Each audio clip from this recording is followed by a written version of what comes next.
Meeting of Constitutional Council underway. PM-led body to recommend the Chief Justice of the Supreme Court. Nepal's anti-graft body files case against 14, including former Minister Karki, alleges of irregularities in construction of Pokhara Regional International Airport. Nepal's Bagmati province observing Third Language Day today. Day commemorates implementation of Province Government Official Languages Act. Iran considering U.S. proposal as Trump says war to be over quickly. Mediator Pakistan seeking to convert troops into permanent end to war. Unrest grips India's West Bengal after BJP's first ever state election victory. Close aid of top BJP leader shot dead. And holders PSG reaches a Champions League final after dramatic aggregate win over Bayern. Set subtitle clash with Arsenal. Good evening, I'm Smithu Gising Tamang and this is NTV World Primetime News. We are coming to you live from Kathmandu at 1900 hours Nepal time. Elsewhere, it's 13:15 in London, 22:15 in Tokyo, and just after midnight in Sydney. The details now. The meeting of Nepal Constitutional Council is underway at Singadarbar in Kathmandu. The meeting, which being held at the office of the Prime Minister and Council of Ministers, is expected to recommend a candidate for the position of Chief Justice, according to the Prime Minister's Secretariat. The Constitutional Council is composed of the Prime Minister, the Speaker of the House of Representatives, the Chairperson of the National Assembly, the Deputy Speaker of the House of Representatives, the Leader of the Opposition Party, and the Minister for Law, Justice and Parliamentary Affairs. Nepal's Commission for the Investigation of Abuse of Authority has filed a corruption case at the Special Court against 14 individuals, including Congress leader and former Minister Gyanendra Bahadur Karki, over alleged irregularities in the construction of the Pokhara Regional International Airport. According to the Commission's assistant spokesperson, Ganesh Bahadur Adhikari, the charge sheet states that financial irregularities occurred after the contractor company was granted tax exemptions contrary to the provisions of the original agreement during the airport's construction. The anti-graft body has sought a recovery of 3.62 billion Nepali rupees from the 14 accused, including former Minister Karki. Those charged include former Finance Secretary Shankar Prasad Adhikari, former Tourism Secretary Maheshwar Neupani, former Joint Secretaries Suresh Acharya and Dundu Raj Khimire, former Secretary and then Joint Secretary Kewal Bhandari, former Director General of the Civil Aviation Authority Sanjeev Gautam, outgoing Director General Pradeep Adhikari, Deputy Secretary Yuvraj Pandey, Section Officer Urmila Bhandari and Engineer Yogesh Aryal. The Commission also named the Chinese company CAMC in the case. Nepal's Minister for Communication and Information Technology, Dr. Bikram Thimalsena, has said that the media should work by keeping the citizens' voice and social welfare at the center in the wake of the rapid development of information technology and growing influence of digital media. At a program organized in Kathmandu today on the occasion of the 126th anniversary of the Gorkhapatra Sansthan, Minister Dr. Thimalsena emphasized the need of meeting citizens' expectations and trust towards the media.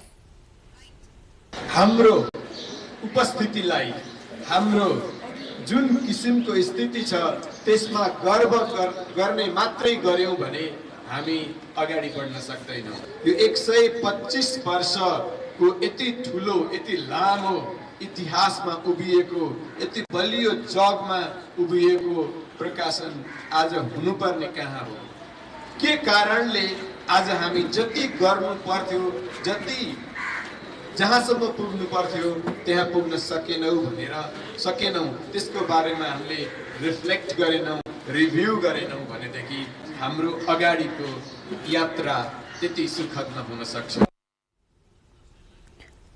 Meanwhile, National Journalism Day has also been observed across Nepal today, marking the anniversary of the publication of Gorkhapatra, Nepal's oldest newspaper. Biometric collection of federal lawmakers has begun, paving the way for mandatory electronic attendance at the Parliament from the upcoming session.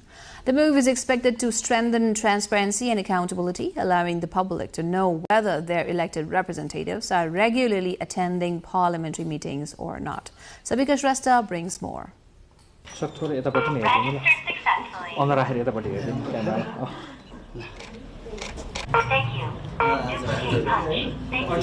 Public can now know whether their elected representatives are attending parliament meetings or not.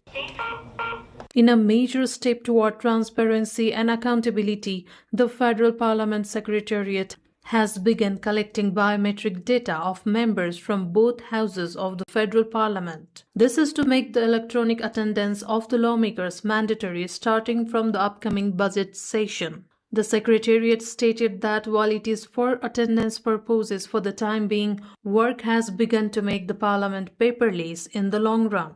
यो पहिलोचोटि चाहिँ होइन, यद्यपि योभन्दा अगाडि पनि हामीले सभाका सदस्यहरूको हाजिरी विद्युतीय माध्यमबाटै लिन्थ्यौं बानेश्वरमा। उक्त प्रणाली क्षतिग्रस्त भयो। क्षतिग्रस्त भइसके पछाडि अब नयाँ जुन निर्वाचन भएर आइसकेको छ, आइसके पछाडि पनि विद्युतीय प्रणालीमा जानुपर्छ भनेर गइएको अवस्था हो। पहिलो अधिवेशनमा चाहिँ सकिएन, त्यो तत्कालै यो प्राविधिक पक्षहरू खास गरी सफ्टवेयर खरिद त्यसै गर्दा हार्डवेयरहरुको इन्स्टलेसन सबै गर्नुपर्ने भएकोले केही समय लाग्ने भयो। र पहिलो अधिवेशन त्यति लामो पनि थिएन। त्यसले गर्दाखेरि अहिले दोस्रो अधिवेशनबाट प्रतिनिधिसभाको दोस्रो अधिवेशनबाट चाहिँ हामी विद्युतीय हाजिरीमा जान लागेका हौं। यसकारणले पनि सबै सदस्यहरूलाई आफ्नो बायोमेट्रिक्स दिन भनिएको छ। The Federal Parliament Secretariat has released a schedule for the biometric collection that started on Thursday and will continue until Monday. To facilitate this, a dedicated desk has been set up within the Parliament building to collect fingerprints and other necessary data. Previously, on July 28, 2023, electronic attendance was introduced during the second session of the House of Representatives. At that time, there was an arrangement whether one could sign either in the attendance register or electronically.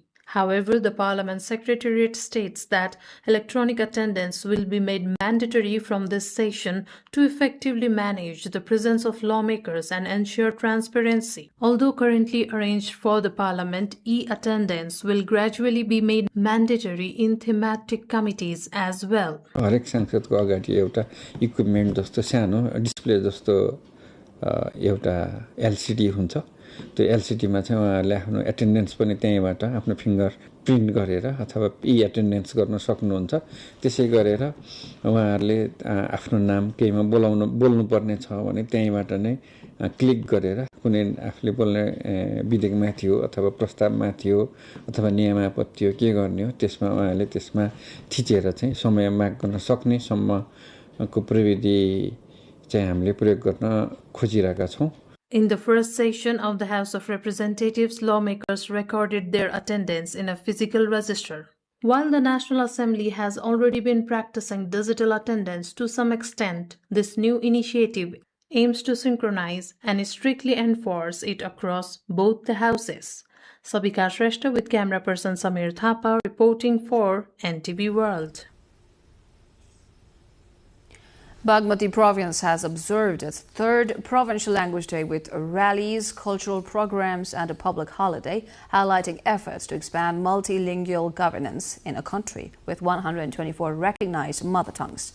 Nepal's constitution recognizes Nepali in the Devanagari script as the federal government's official language, while allowing provinces to adopt additional official languages based on linguistic identity and population. Under the Province Government Language Act 2080, which came into effect in 2081 BS, Bagmati province formally adopted Tamang and Nepal Bhasha as official provincial languages alongside Nepali, following recommendations from the Language Commission.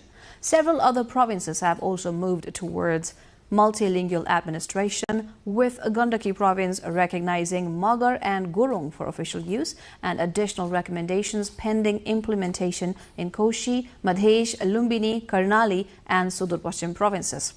The Constitutional Language Commission says official language recognition is aimed at improving inclusion, public service access and preservation of Nepal's linguistic diversity. Time for a short break here. We shall be back with more updates. Do stay tuned.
Welcome back. You're watching NTV World Primetime News. And now, more from National Front. The newly elected Central Executive Committee of the Federation of Nepali Chambers of Commerce and Industries (FNCCI) has assumed office today. Anjan Shrestha, the senior vice president in the previous committee, assumed the presidency and took office in accordance with the FNCCI statute.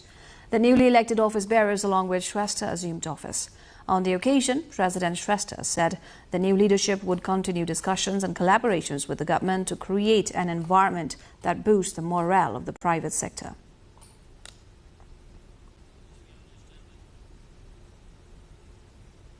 Imported goods have begun clearing through Nepal's Biratnagar Customs Office after traders agreed to implement maximum retail price (MRP) labeling requirements prior to distribution in domestic markets, easing earlier regulatory delays. The move reflects broader global trade practices where customs authorities enforce consumer price transparency and labeling compliance as part of efforts to improve market regulation and protect buyers from price manipulation in import-dependent economies. Hundreds of trucks and containers had been stranded at the Biratnagar customs point and along the Nepal-India border after the government made MRP labeling mandatory on all imported and domestically produced goods. Customs Information Officer Bimal Shah says around 20 trucks and containers have been released since Wednesday under the condition that goods would first be taken to warehouses and labeled with MRP before distribution. Other shipments are still undergoing customs processing. The dispute had affected customs revenue collection and increased additional costs for importers, including demurrage, detention, and parking charges. Goods released under the arrangement include umbrellas, ready-made garments, machinery parts, and construction materials. Modern landslide mitigation technology has been deployed in Nepal's central Dhading district to stabilize a high-risk Krishnavir section in Benighat Orang rural municipality along the Prithvi Highway, a critical corridor linking the capital with the rest of the country. The intervention is aimed at reducing recurring monsoon-triggered landslides that frequently disrupt traffic, with authorities emphasizing improved road safety and the protection of Nepal's primary overland connection to Kathmandu. Authorities have begun permanent slope stabilization work using self-drilling anchor (STA) technology on the Nagdunga-Mugling road section, one of Nepal's busiest transport corridors. The technology is being used to reinforce unstable hillsides by installing iron beams deep into the ground and anchoring them to solid rock formations. This is the second location where the advanced system has been deployed after similar work at Japlekhola along the Tribhuvan Highway. Around 50 meters of the vulnerable Krishnavir area is currently under stabilization work. The site became highly dangerous after floods in the Trishuli River last monsoon damaged retaining walls along the highway, forcing traffic to operate on a one-way basis for months. A construction contractor in Nepal's western Bajura district is facing a penalty of nearly 180 million rupees after failing to complete a government bridge project within the agreed deadline, a figure 3 times higher than the original contract value of around 60 million rupees. The Safi Bagar Road Division Office in Acham has initiated recovery proceedings against Rajendra Thegi JV for failing to complete construction of the Guigard bridge even after 15 years. Officials say the company is being asked to pay more than 179 million rupees in penalties after repeatedly ignoring official notices to complete the work. The contract was signed in 2011 with the deadline set for August 2013. Although the contractor later claimed the project had been completed, inspections found substandard materials and missing structural components that did not match the approved design. The contractor has already received nearly 95% of the payment. The chariot procession of Rato Machindanath Jatra, regarded as the longest festival procession in Nepal, has been scheduled to resume on June 17 in Lalitpur. Astrologers gathered this morning in Mangal Bazar to determine the auspicious time for pulling the chariot westward. They concluded that June 17 was the most favorable date this year because of the occurrence of Malamas, an additional lunar month in the Hindu calendar. The procession began on April 21 from Pulchok and has since passed through Gabahal and Sundara before reaching Lagankil. On the main day, the chariot will be pulled from Lagankil to Jaulakil. The festival is considered complete after the traditional Bhoto Jatra ceremony, during which a sacred vest is displayed to the public on the 4th day after the chariot reaches Jaulakil.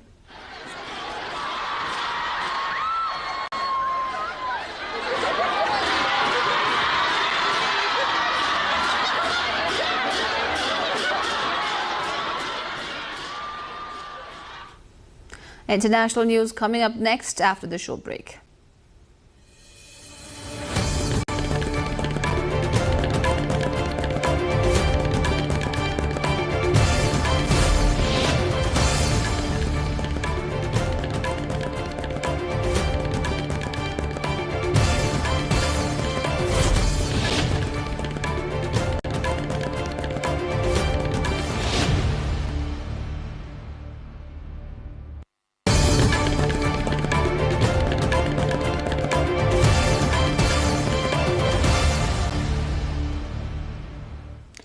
U.S. President Donald Trump has predicted that the war in Iran will be, what he said, over quickly, and says that most people understand his goal of ending Tehran's nuclear ambitions.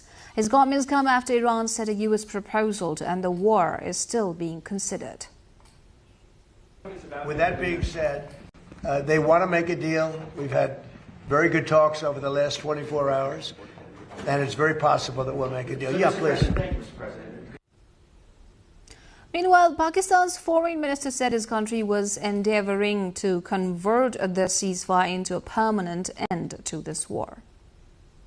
Israeli forces have bombed Beirut's southern suburbs and claimed to have assassinated Malek Balou, a commander of Hezbollah's Radwan force. Israeli Prime Minister Benjamin Netanyahu confirmed the attack, saying he and Defense Minister Israel Katz had instructed the army to carry out the attack. It was the first attack on Beirut's southern, predominantly Shia area since a truce in the Israel-Hezbollah war went into force on April 17. Since then, Israel and Hezbollah have been trading accusations of violating the ceasefire agreement. ASEAN foreign and economic ministers met today seeking coordinated responses to the growing economic and security effects of ongoing conflict in the Middle East, particularly on energy supply, food security and the safety of Southeast Asian nationals. The ASEAN Joint Foreign and Economic Ministers meeting brought together leaders from the ASEAN political security and economic pillars. They moved to align regional strategies and strengthen coordination amid the evolving global situation. At the 14th ASEAN Summit, scheduled for Friday, leaders will discuss urgent priorities involving energy security, food security, and the safety of ASEAN nationals. Unrest has erupted in India's eastern state of West Bengal following a decisive electoral victory by the Bharatiya Janata Party, BJP, which secured 207 of the 294 seats in the state assembly, marking its first ever win in the region.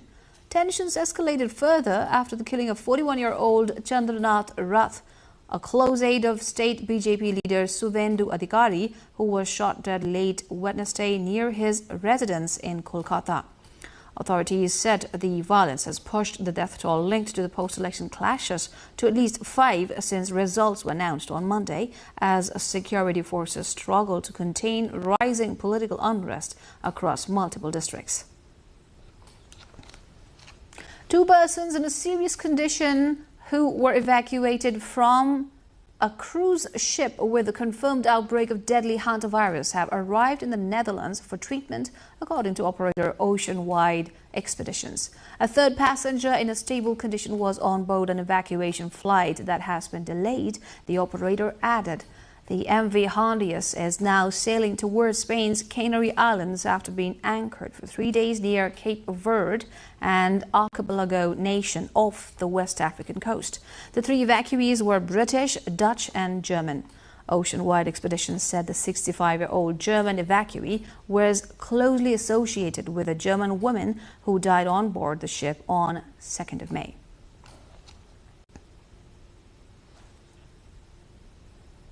More from the international front and sports news coming up after this short breather.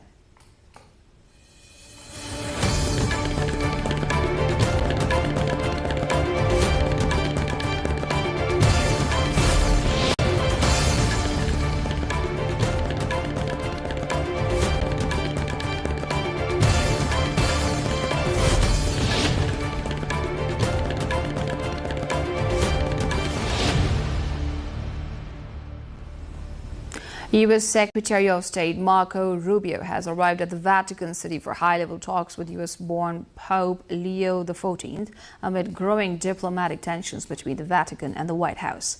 The visit comes weeks after U.S. President Donald Trump publicly criticized Pope Leo XIV over his strong anti-war messaging, which has drawn attention in Washington and among global allies. The discussions are expected to focus on international conflicts and the Vatican's calls for peace as relations between the Holy See and the U.S. administration face increasing strain.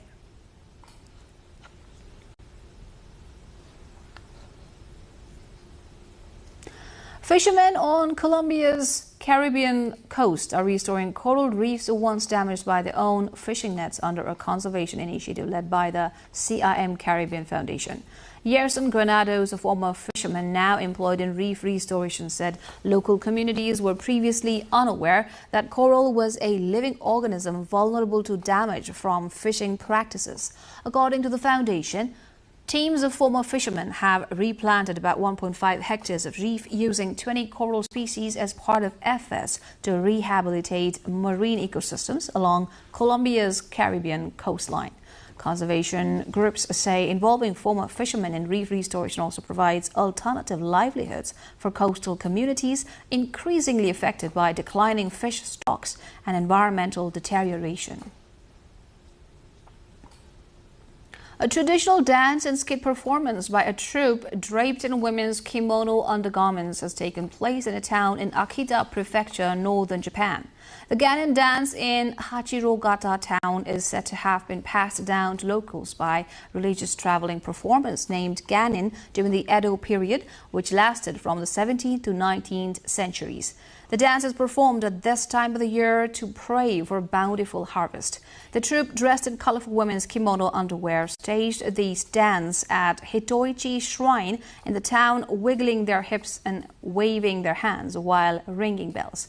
In between the dances, the troupe also performed a skit based on one of the most popular plays in the kabuki repertoire. The comical performance, featuring a bandit attempting to steal money and an old man trying to stop him, drew laughter from the audience as the dialogue was in the Akita dialect.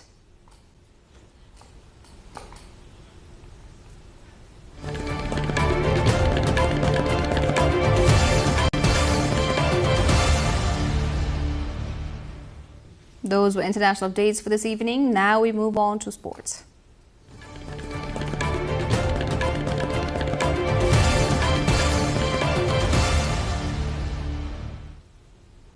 Holders Paris Saint-Germain has set up a Champions League final against Arsenal after a 1-1 second leg draw at Bayern Munich secured a 6-5 aggregate victory.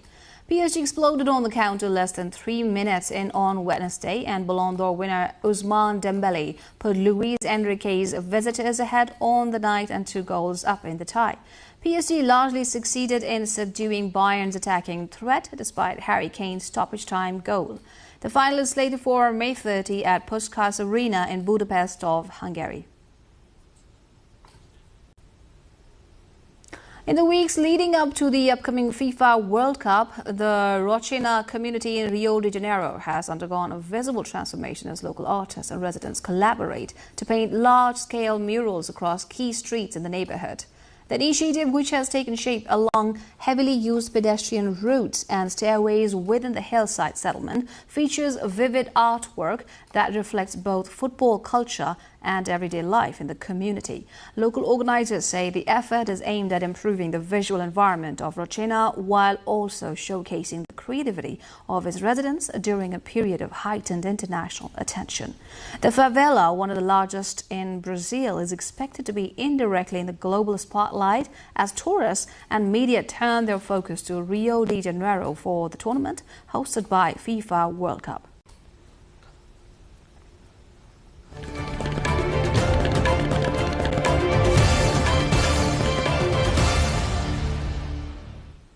And before we wrap up, here's the reminder of our top stories.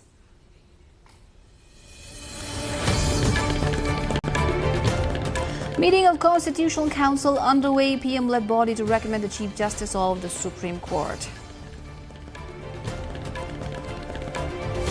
Nepal's anti-graft body files case against 14, including former Minister Karki, alleges of irregularities in construction of Pokhara Regional International Airport. Nepal's Bagmati province observing Third Language Day today. Day commemorates implementation of Province Government Official Languages Act. Iran considering U.S. proposal as Trump says war to be over quickly. Mediator Pakistan seeking to convert truce into permanent end to war. Unrest grips India's West Bengal after BJP's first ever state election victory. Close aide of top BJP leader shot dead.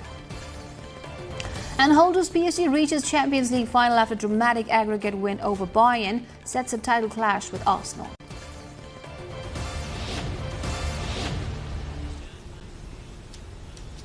That's it for this edition of Primetime News. Our next bulletin will be at 2200 hours Nepal time. Do join us through our social media and get the latest updates from our official website, nepaltelevision.com. Thank you for staying with us. Have a wonderful evening ahead.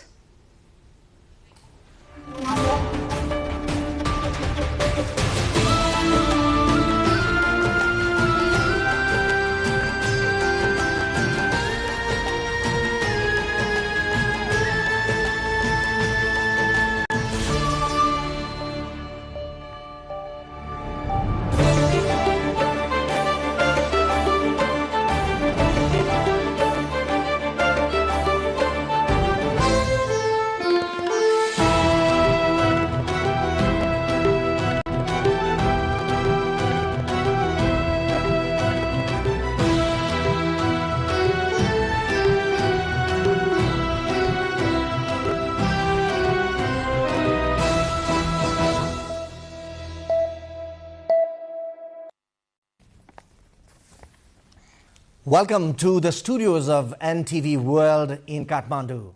Public Service Broadcasting, PSB Nepal's new initiative to make Nepal more visible and audible to the global audience. Welcome on board.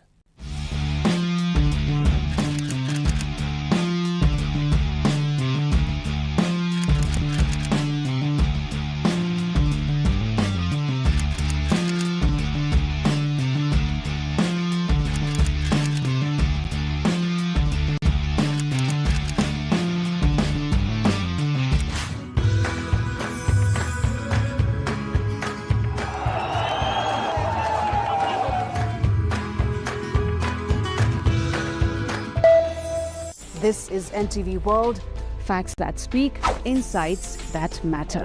Telling the stories of a changing planet. NTV World, Nepal's perspective to the world. exploring the heartbeat of Nepali creativity. This is NTV World. The power of story shaped by technology. NTV World. Unearthing Nepal's hidden heritage. Discovering the timeless Nepal. Telling stories that endure across centuries. Where culture breathes, stories bloom. When the world moves, we make a sense of it. NTV World. Taste of Nepal. Every recipe, every flavor tells the story. Journalism in the digital age. Fast, focused, verified. Stories hold power. Stories reflecting life. Stories of the hinterlands.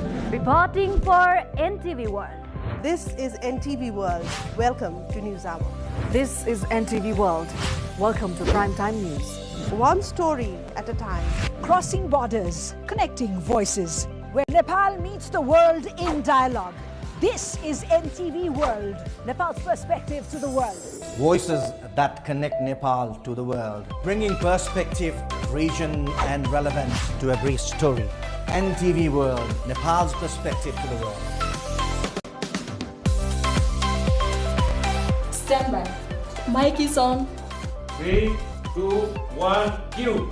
We are NTV World.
Inside the quiet courtyard of Baber Mahal, colors seem to breathe on their own.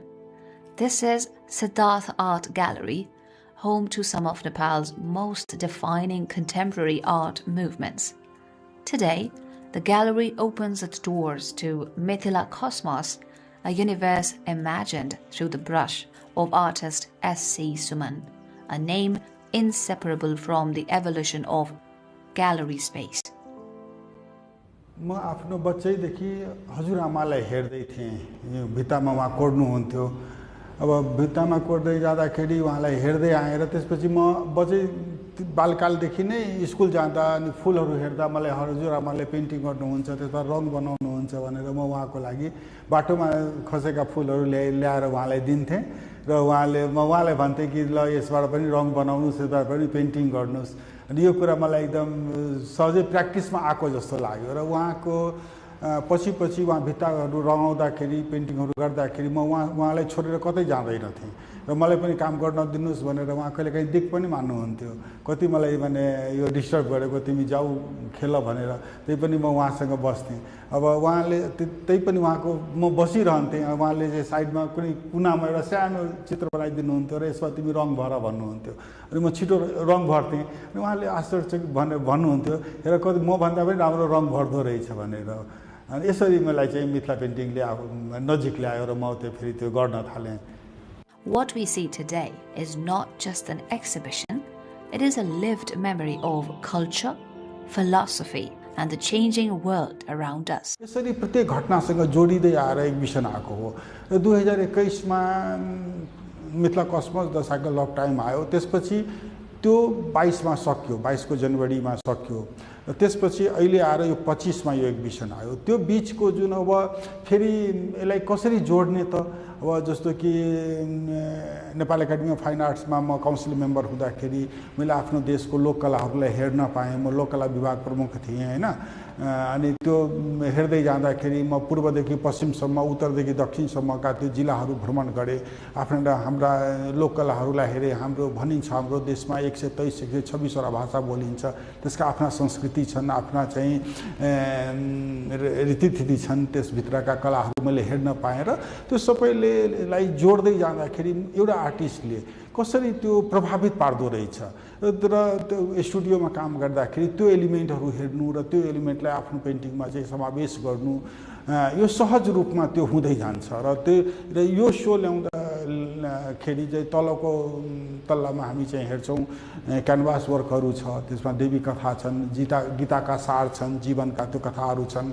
र त्यसमाथिमा आउँदाखेरि उपत्यकाका कथा छन्। त्यसपछि जनकपुरको रामायण र अयोध्याको कथाहरू छ, रामायणसँग जोडिएको कथा छ। त्यसपछि बौद्ध कथाहरू आएका छन्। त्यो सिरिजहरूलाई कसरी एक ठाउँमा हामी कसरी विभिन्न जाति समुदायहरू एउटा साझा फुलबाडी हो, त्यसभित्रका संस्कृतिका कुराहरू, त्यसभित्रका कुराहरू मैले ल्याउँदाखेरि मलाई त्यो आफैसँग आफूले परिचय गराउनु जस्तो र त्यो मैले कलाको माध्यमबाट बुझेर म यो कुरालाई म आफ्ना नयाँ पुस्ताहरूसम्म पनि यो चाहिँ यसरी हो हाम्रो देश, यो मिथिला पेन्टिङ भनेको एउटा समुदाय क्षेत्र समुदायको विशेषको पेन्टिङ होइन, यो नेपाली आर्ट हो।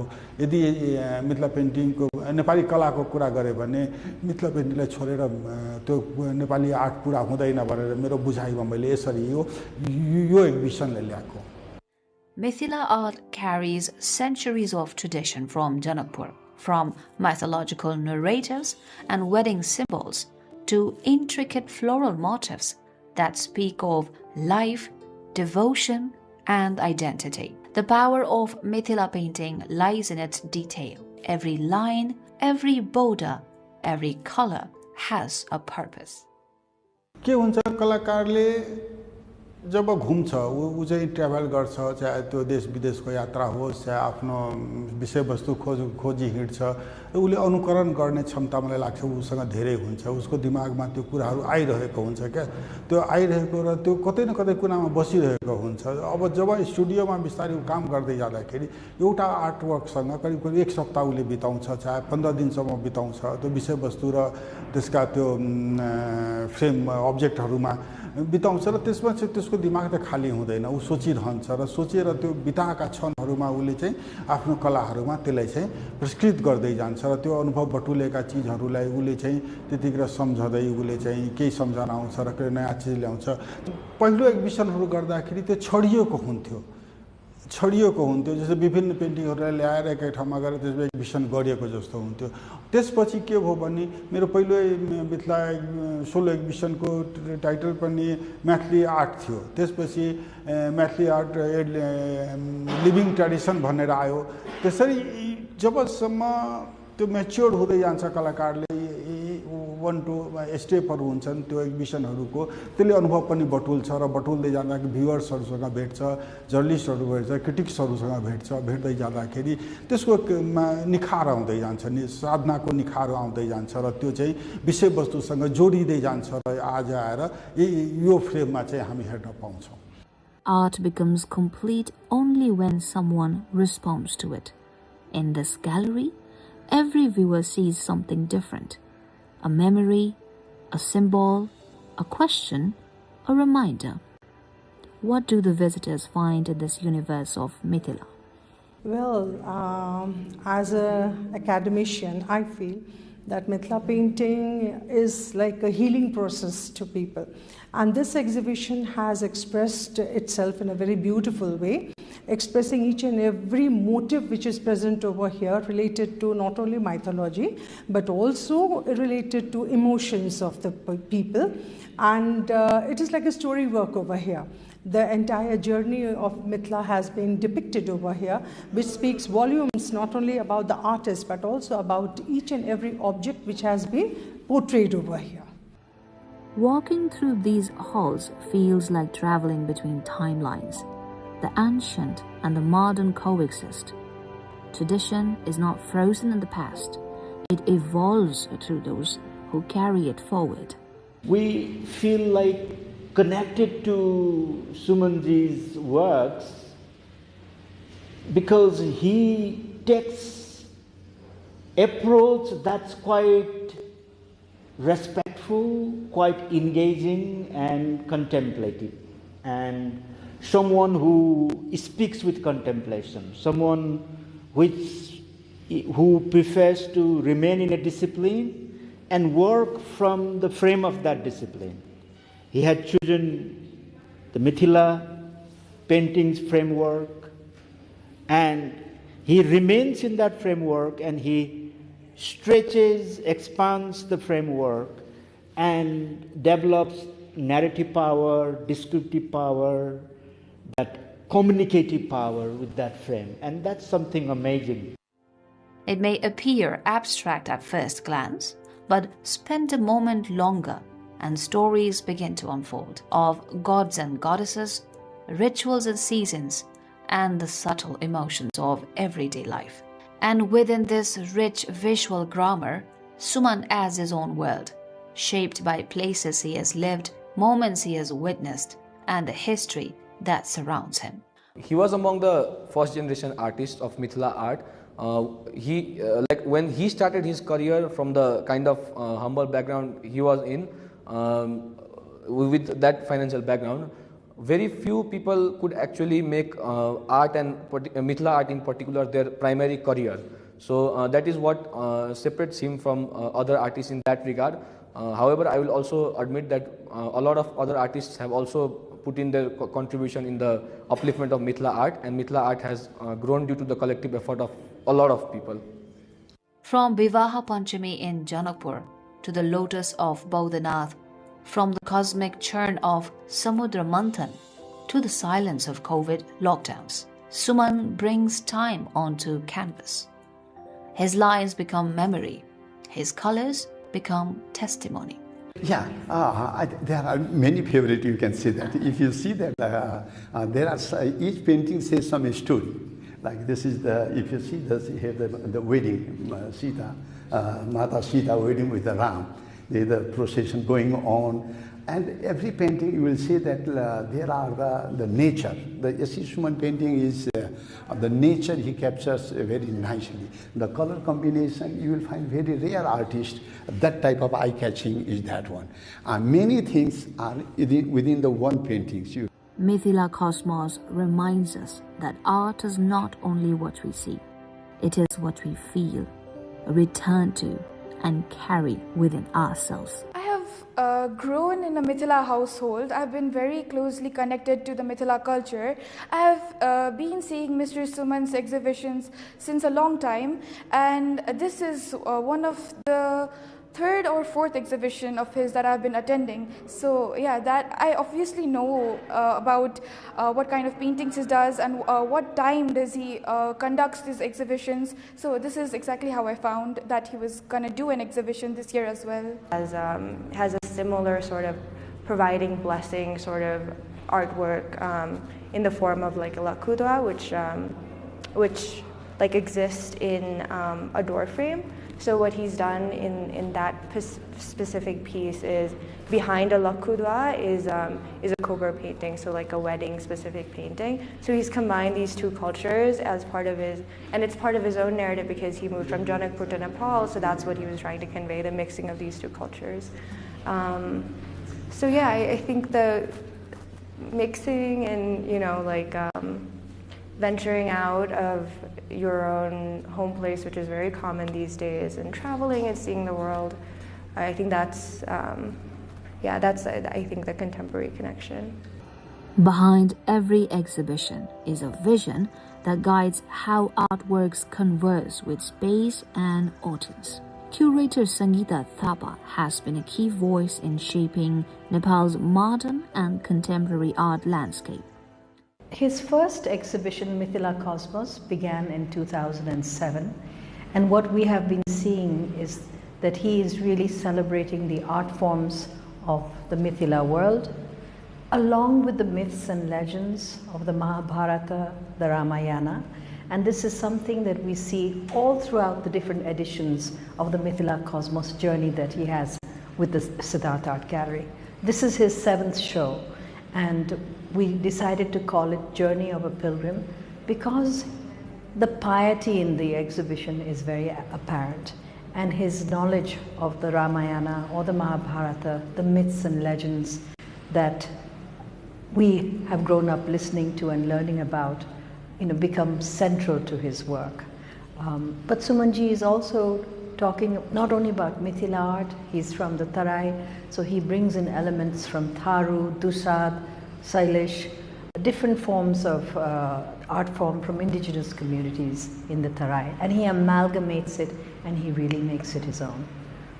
Perhaps the most significant work in this show is called Samudra Manthan, and if you know, this is a story which has been visually narrated by so many artists, from Raja Ravi Varma to early 19th century engravings, but he has, you know, even amalgamated a Hakusai wave into this art form. So that is a really famous painting, The Wave, and you can see that influence has permeated his wave, his painting. Sumanjiko themes are not only religious. So whether it is the eco-anxiety that we all feel at present, the destruction of Nisgar forest or the Chure hills, and he amalgamates all of that. During COVID, he had a specific work which he, you know, asked the question, why were bats blamed for spreading COVID in the world? I mean, was the virus man-made? His belief in nature, the natural cosmology of the world is something that you will see over and over again in his paintings. As visitors step out, the colors remain. In imagination, in reflection, and perhaps in rediscovering where heritage meets the present.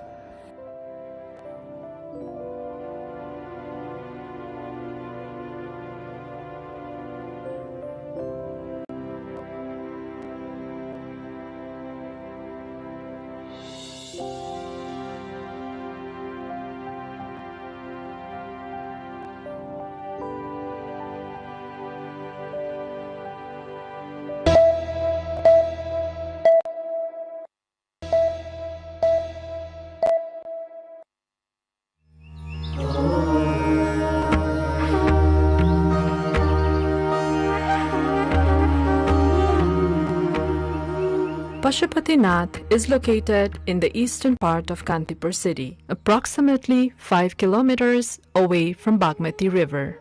During the Lichavi period, the area surrounding Pashupatinath was known for animal rearing. This region includes Duasthali, Kuveshwari, Gaurighat, Chaba Hill, Ganesh Than, and Kotuwali, all of which are part of the Pashupatinath area.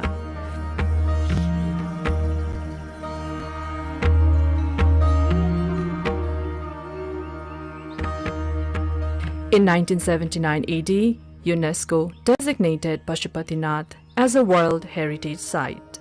The blessings of Pashupatinath have been revered since ancient times, indicating the site's significance long before the Lichavi dynasty.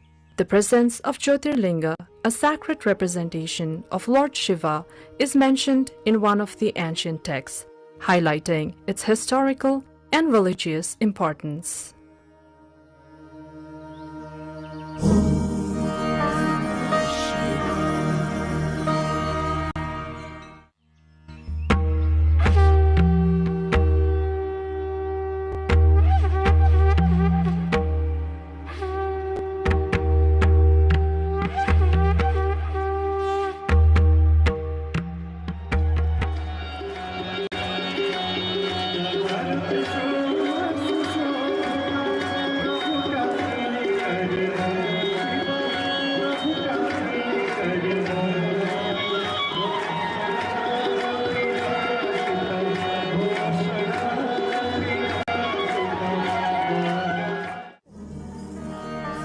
In the Gopal Raj dynasty, King Supuspadev described Pashupatinath as Varna Vyavastha.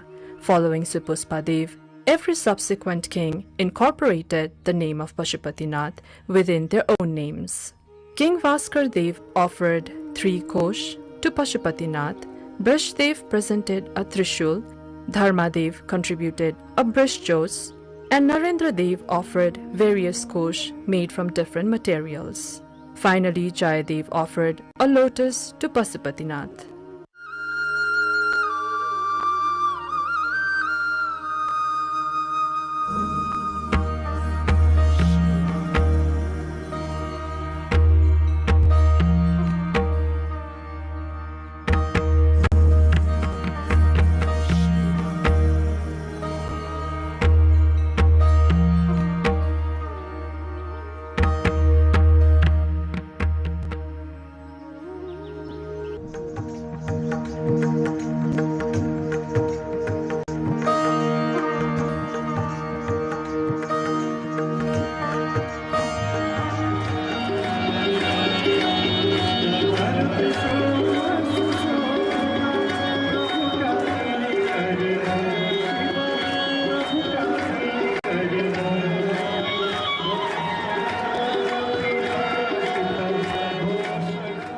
In 1473 BS, Jyoti Malla renovated Pashupatinath.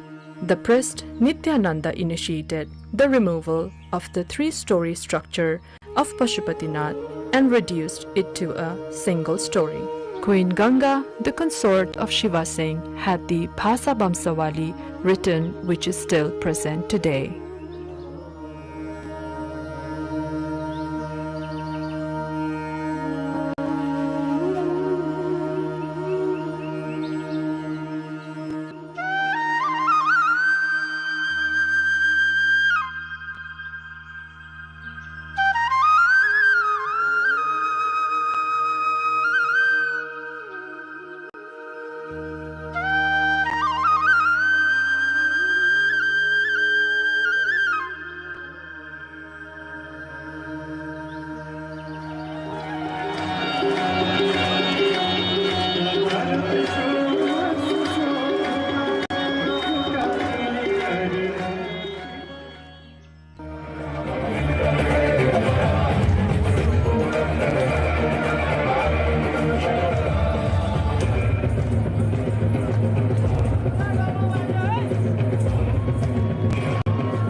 During the Malla dynasty, the offerings made by the kings to Pashupatinath can still be seen today.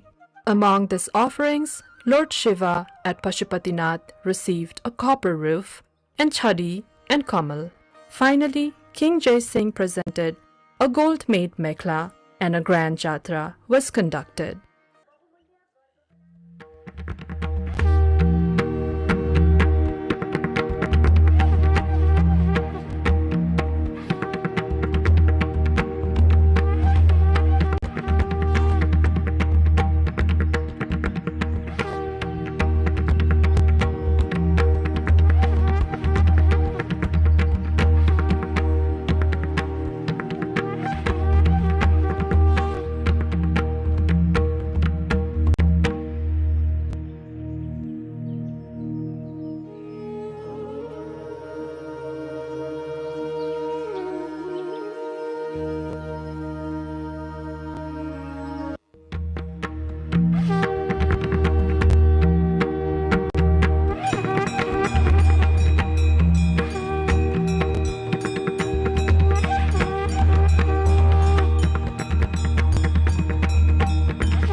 The temple's extraordinary design is attributed to the cumulative contributions of successive kings, each leaving their mark by adding distinctive elements to its architecture.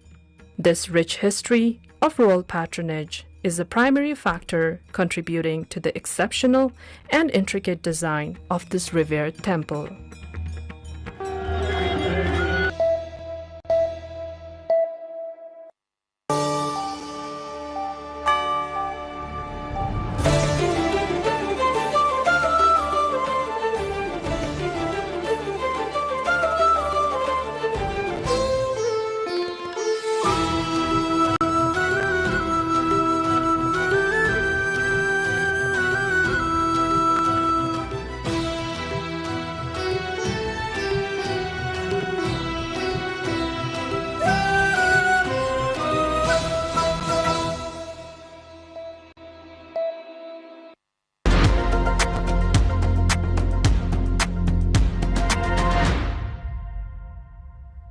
In 1960, Nepal took a bold and visionary step of the time, becoming one of the very first South Asian nations to establish diplomatic relations with the State of Israel. It was a partnership forged by two nations navigating the complexities of the Cold War, yet finding common ground in the pursuit of sovereignty and development. Today, as the Middle East, or West Asia as we say, faces its most profound crisis in decades, and the world grapples with a new era of forward defense and strategic alignment. And we seek to look at how this bond is evolving. Welcome to Geopod. I am Shivani Thapa-Bosneth.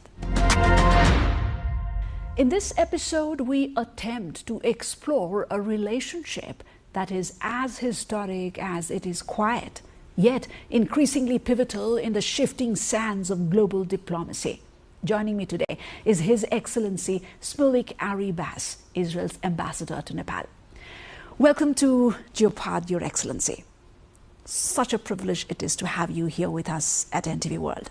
A little more than a year in Kathmandu now, and I hear you've been intensively traveling across the country. My career is very eclectic, from Japan and Australia to El Salvador in Central America, but in Israeli culture, Nepal has a very special place, because we call it the roof of the world, the beautiful Himalaya, the very kind people, the diversity of ethnic groups and climate areas. So it always was a place that my wife and I wanted to be. Let's start with history, Your Excellency. In 1960, or the year 1960 is so important for both the countries. Prime Minister B.P. Koirala and David Ben-Gurion shared a certain socialist idealism, a vision of nation building through grit and nationalism, right? Nepal was one among the very pioneering countries here in South Asia to establish its diplomatic relations with Israel.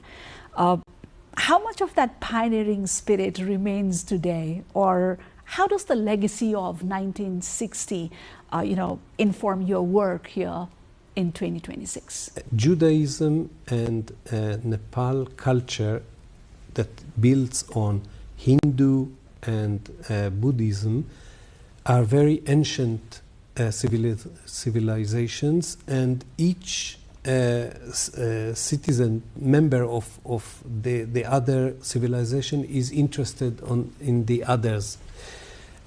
We had our first foreign minister traveling, Moshe Sharet, and he met in Bandung B.P. Koirala first and reported to Israel, and then there was some kind of interaction, yes. I should say that lately I saw that the then king of Nepal, visited Israel in 1958, 2 years before. But it was really the initiative of B.P. Koirala to have the diplomatic relation done with Israel, which was a growing power in the Middle East, from almost nothing, no natural resources, to a power in agriculture and in other subjects. So it was done, although there were some pressures from inside and from outside Nepal. He was determined to go with that, and Nepal was the first in South Asia to have diplomatic relations before 32 years before India, 32 years before China. That was amazing. So Israel in the first years assisted heavily Nepal. We had experts. I've been in Kanchanpur, and the mayor there told me that there was an Israeli expert planning the agriculture and urban areas, and they are very satisfied with this. No change is required. We had a colonel building the parachutist unit and commando unit. We had courses in Israel where a lady from Nepal took the early childhood, and now it's spread out in Nepal. So in many subjects, not only agriculture, in health, in IT lately, and in many cases. This was the first years. In 1966, we had our first visit, unfortunately only last, of a president of the State of Israel here in Nepal. That was 1966? Yeah, 60 years ago. And we try with Nepali officials to try to have another official visit. We would like that very much, to show that the two countries really have friendly relationship. That suggests a relationship built on more than just formal engagements, and yet, like very modern partnerships, it also operates in multiple layers, right? How do you see Nepal-Israel relationship navigating this complexity? Well, both countries had 2-3 years of instability, political instability. So the view was inwards in Israel as well as in Nepal. So there was not much interaction.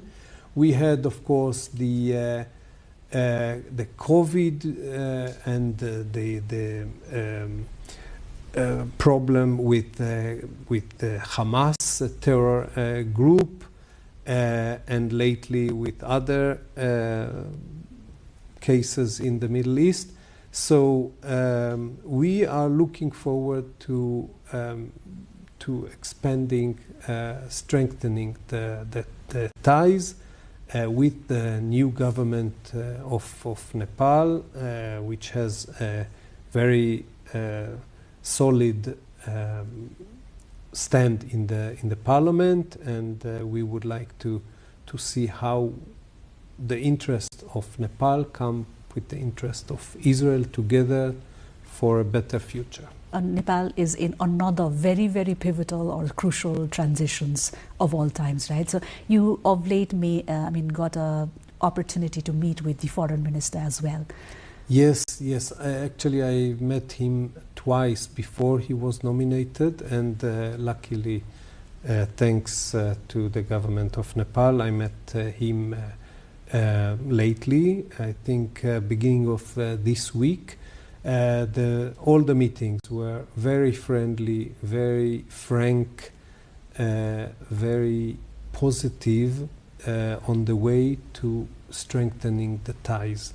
No hurdles, no problems envisaged. We would like to go together to have better relations for the benefit of both peoples. Mm-hmm.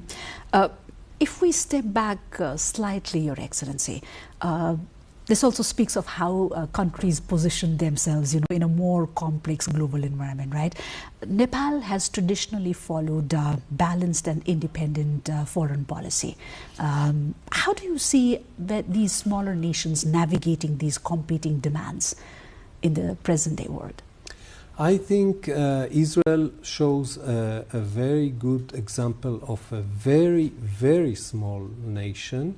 We are 1/3 of the population of Nepal. We are 1/7 of the territory of Nepal, surrounded by some hostile neighbors. We tried, first of all, to survive. That is obvious. But not only to lean on that, but to fix the world. This is a value in Judaism. Tikkun olam is a value that a person should not leave the world not better after him. Not to keep it as is, but always to do a better thing, to leave a better place. So that leaves a lot of space for innovation, finding solutions, answers for problems, and the Israeli economy, agriculture, but also industry and high tech went from higher level to another. Let me widen the frame to your region now, which is certainly seizing the global spotlight at the moment. The Middle East, West Asia, as we say, it's undergoing significant shifts diplomatically, strategically, and even militarily. What are the key principles guiding Israel's approach in this evolving landscape? Israel wishes peace from its beginning, doesn't want any territories or anything from the neighbors, the immediate neighbors, or further neighbors. We find that Iran, since its Islamic Revolution 47 years ago, put a goal to have the Shia rule of religious people prevailing in the world. For that, they saw Israel as they said, small Satan, and the US as big Satan. But as freedom of speech, anybody can say anything he likes. But when a country, a big country, Iran is 80 times Israel. It's not 7 times, it's 80 times Israel. And when it takes all the resources, and instead of building infrastructure, hospitals, schools, to have a good flow of water, mind you, there are some lakes which are dry, all of them.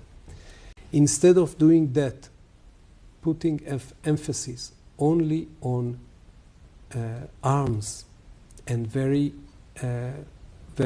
sophisticated arms, meaning one, nuclear program, and secondly, accurate ballistic missiles, meant not only against Israel.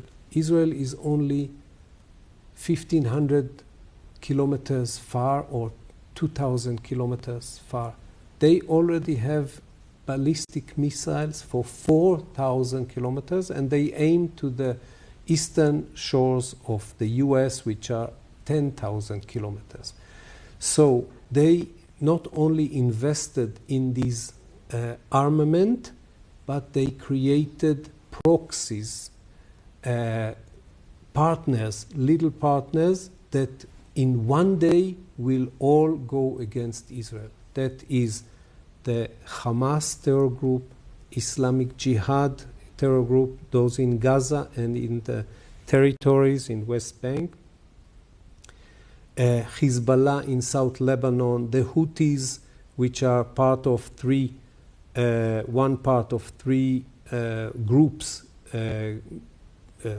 challenging ruling Yemen, the Bashar al-Assad regime in Syria that was eventually torn down, militias in Iraq. So we see a lot of transfer of finance assistance, but also training and ammunition to many people in the surrounding of Israel. Tragically, we had the October 7th attack. It was, in a way, and I will sound very strange, in a way it was good to have these tragedy, unfortunately, separated from the others, because they thought they will make more impact in a certain day, not with the coordination of Iran. And this led to the joining of Hezbollah and then joining the Houthis, but little by little they were ruined against the power that Israel has. Then without the proxies, Iran thought it must go very fast to complete the two main goals, the nuclear program and the accurate ballistic missile program.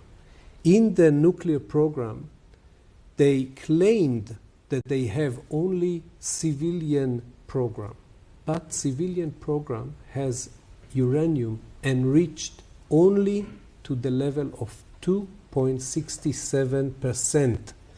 In the nature, it is 1%. You enrich it to 2.65%, and you have good material for civilian tasks. But they already enriched it to 60%. That is only, experts say, not I, experts say that this is on the way to ballistic bomb, nuclear bomb, nuclear armament. Israel had to stop that. And luckily the US, in the last days of June, attack on Iranian bases of nuclear program and ballistic program, the US joined in the last day. That was in June 2025. Now, the US really understood the risk, not only to Israel, not only to the US. We have seen after it happened that Iran shoots on its neighbors that did not do anything against Iran, against Kuwait, which does not have diplomatic relation with Israel, Qatar without diplomatic relation, Oman, and against other countries, Saudi Arabia, Bahrain, Emirates, without them attacking Iran. So we say that they have the guts to send everything they have against Israel and against their immediate neighbors, also against Azerbaijan and Turkey. What will happen when they have nuclear weapons and more accurate ballistic missiles? So Israel does not look for enmity or any belligerency. No, but when it comes to our survival, we have to act. We really hope that the conflict will be solved in diplomacy, in a good way, in a pacifistic way. We don't trust the Iranians. We have to see their real resolve to finish with the nuclear program and the ballistic program, because after the program that was initiated by President Obama, then President of the USA, they cheated the world. Instead of not doing anything in the nuclear program, they developed it more than it was allowed. So we don't trust them. Let's focus on the strategic map for a bit, Your Excellency. Like, as you just said, for decades, the confrontation between Israel and Iran, as how the world has been seeing, was defined as a very strategic patience, and if I may say, into proxy engagements as well. And that era, at the moment, seems to have ended, right? Because we have seen a shift from the war between wars, to kinetic exchanges now. Critics also argue that, the eye for an eye cycle risks a regional conflagration that no one, including the allies of Israel, can contain. Now, what is Israel's strategic objective here? Is it containment? Is it regime degradation? Or are we witnessing the beginning of a very fundamental redraw of the region's security architecture? Israel doesn't have that as a goal. Israel wants survival. Survival cannot be with nuclear program by the hands of Iran. Cannot be. So we negotiated it with diplomatic means from 1993, where they began to do their steps towards the nuclear weapons, not nuclear civilian program. And Israel does not engage with change of regime. It is not our task. Israel is very small, and the Iranian people is very courageous, very strong, with millions of people, 8 times the population of Israel. We don't need to change anything. They will have the power with the right moment to change it for the future of them, of themselves. Because, as I said, the rulers of this regime take all the sources, and there are a lot of sources, petrochemic material and also oil, so much resources only against the US and against Israel. Following the recent Iranian offensive, Israel has certainly asserted its right to decisive response. But for nations like Nepal and many countries in the global south, the fear is a total regional collapse or intensifying security. How does Israel satisfy its own security needs without losing the support of the global community that is in a way terrified of a larger war? I think it's the other way around. I think what Israel is doing with the help of the US, of course is leading, is make the world safer without the nuclear program. Because if we say nothing will happen until Iran will have the nuclear bomb, and then we'll see, no, they will be logic and they will not throw. We don't see that because they are really extreme religious rulers of a country. We understand the problems in the world economy. We didn't start it.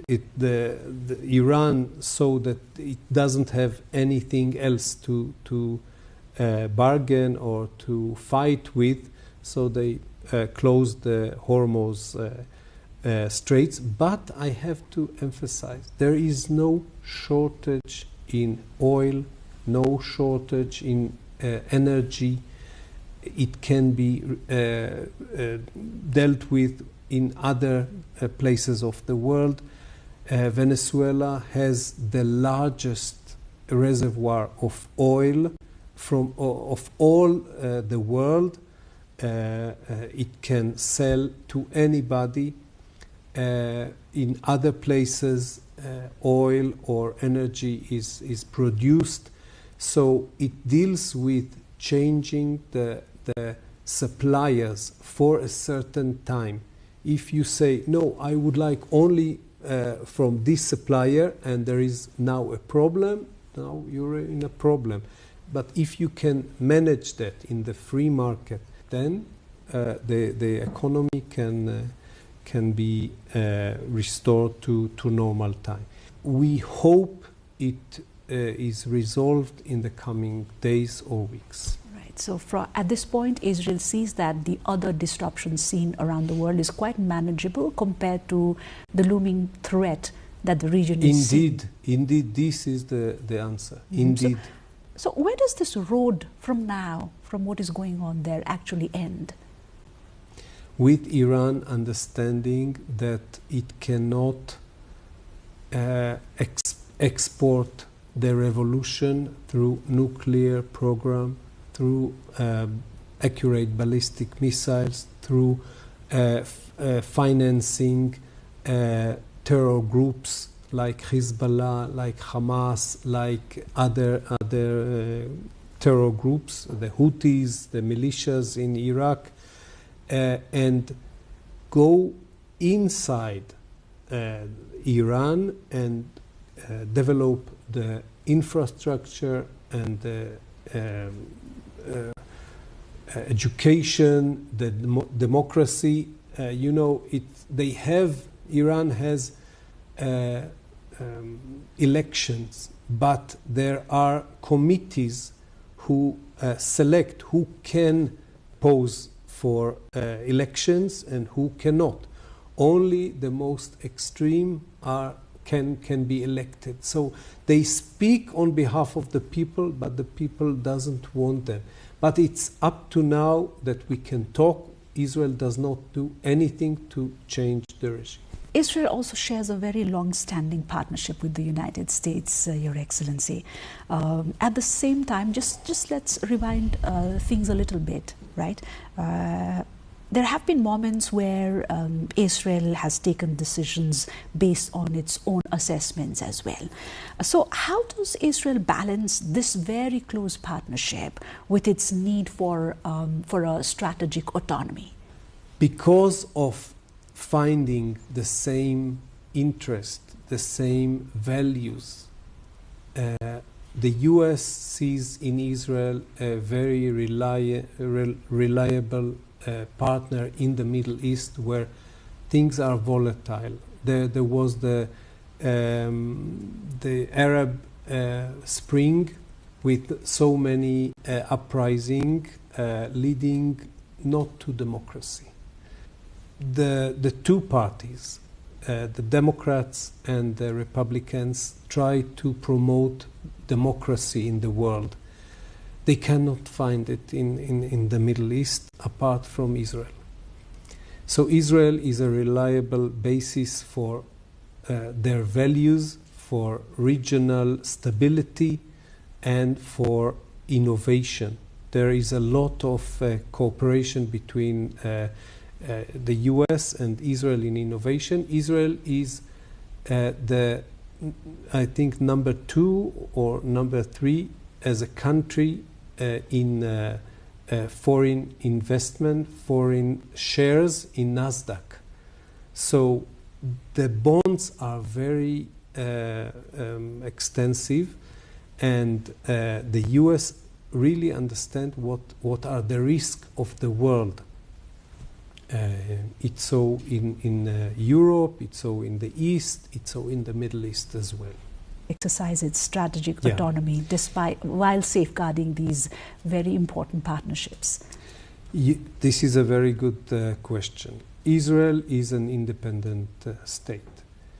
But when we partner with the strongest power of the world, we have to adjust to their interest.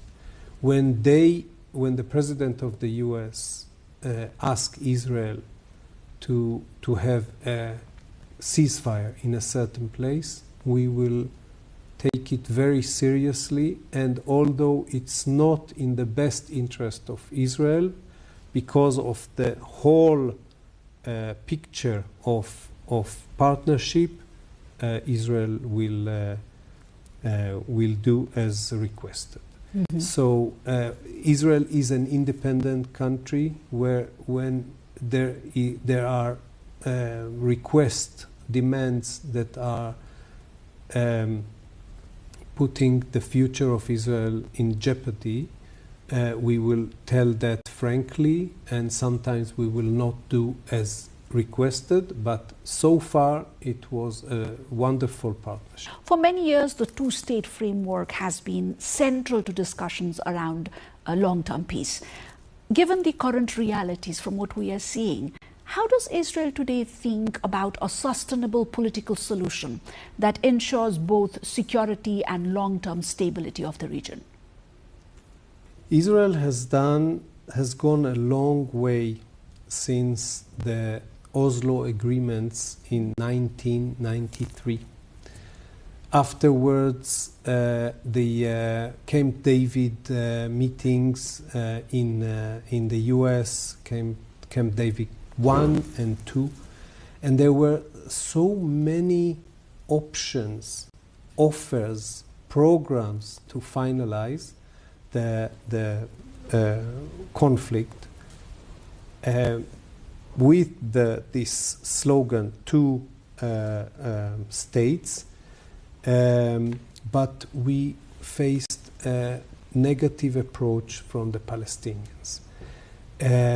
President Clinton says, and it is open to the public to see, that Israel offered 96% of the area known from the history as belonging to Arab state, and other 4% from other places.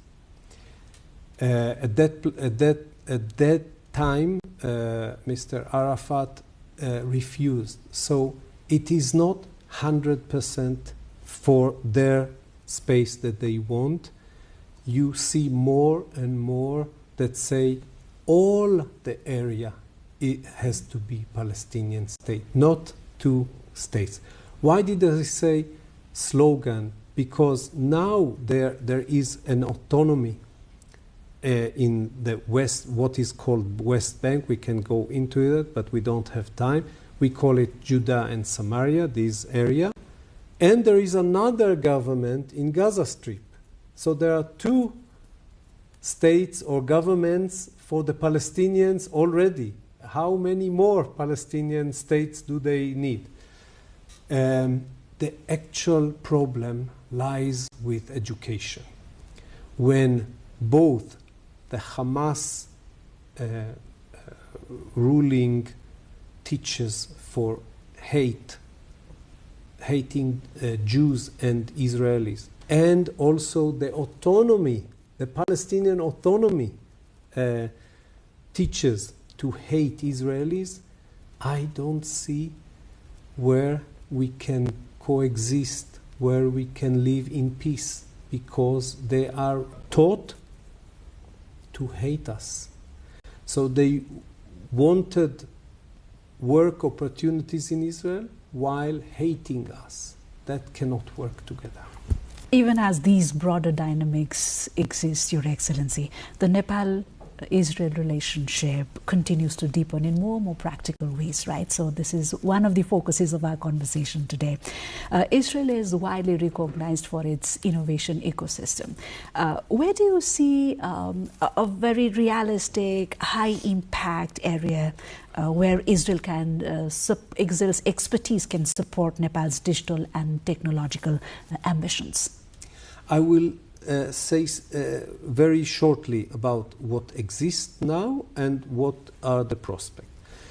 Up to now, we had the Mashav courses. Mashav is like it was with USAID or JICA or COICA, assisting in many ways. Israel's way to assist is technological transfer.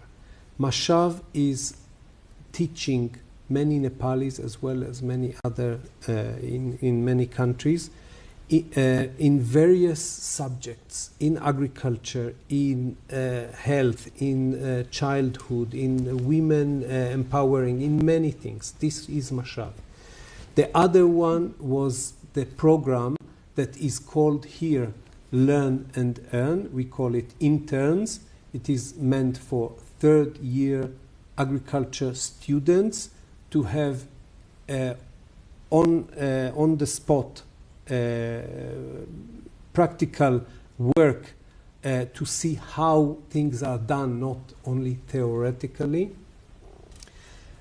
We had in Mashav thousands of Nepalis going to Israel and Israeli experts coming here and teaching. We had up to 5,000 students of Learn and Earn. Many of them success stories. In the coming days, I will go and see for myself the third or fourth example of a student who went for 11 months to Israel, only 11 months, returned and has the tools to succeed individually and for the Nepali economy. Israel gives the highest salary to Nepalis, but also to Israelis. It's the same wage, same salary. Good human rights organizations, safe surroundings. So it's the best place to work up to 5 years and return and again do something for yourself individually, but also to the economy of Nepal. Israel would like also in the future to invest. There is a lot of money in Israel looking for investment opportunities. The very high representative from the American government who visited here said, we would like to see what incentives, what conditions are for the investors. Government of Israel as a democratic country cannot tell investor, you must go there. It is their business to see if they can do for the economy here, for the people of Nepal, but also for themselves. Not only one side.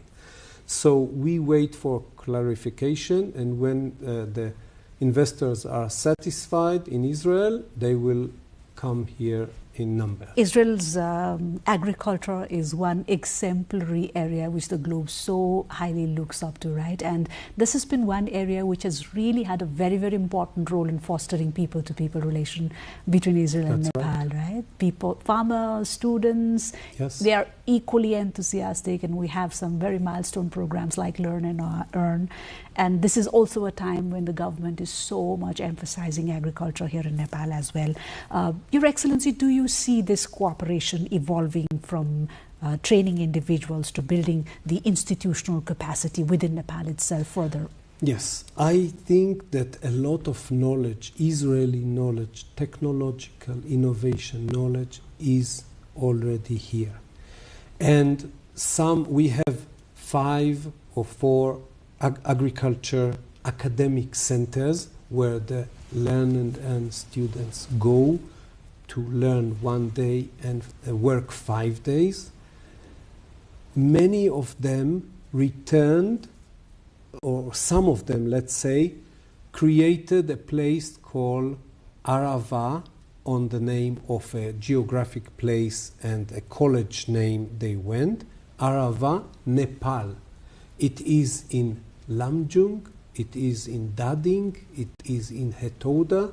There are people who teach young students, in agriculture students, to prepare them to go to Israel or to prepare them to do agriculture in Nepal. I think this is the place of the government of Nepal or other agencies to take a serious program, plan to take these people who have the knowledge and lead them to a school, a government school or private sector school. It is the decision of Nepal, not Israel, to have it available for as many farmers in Nepal as possible.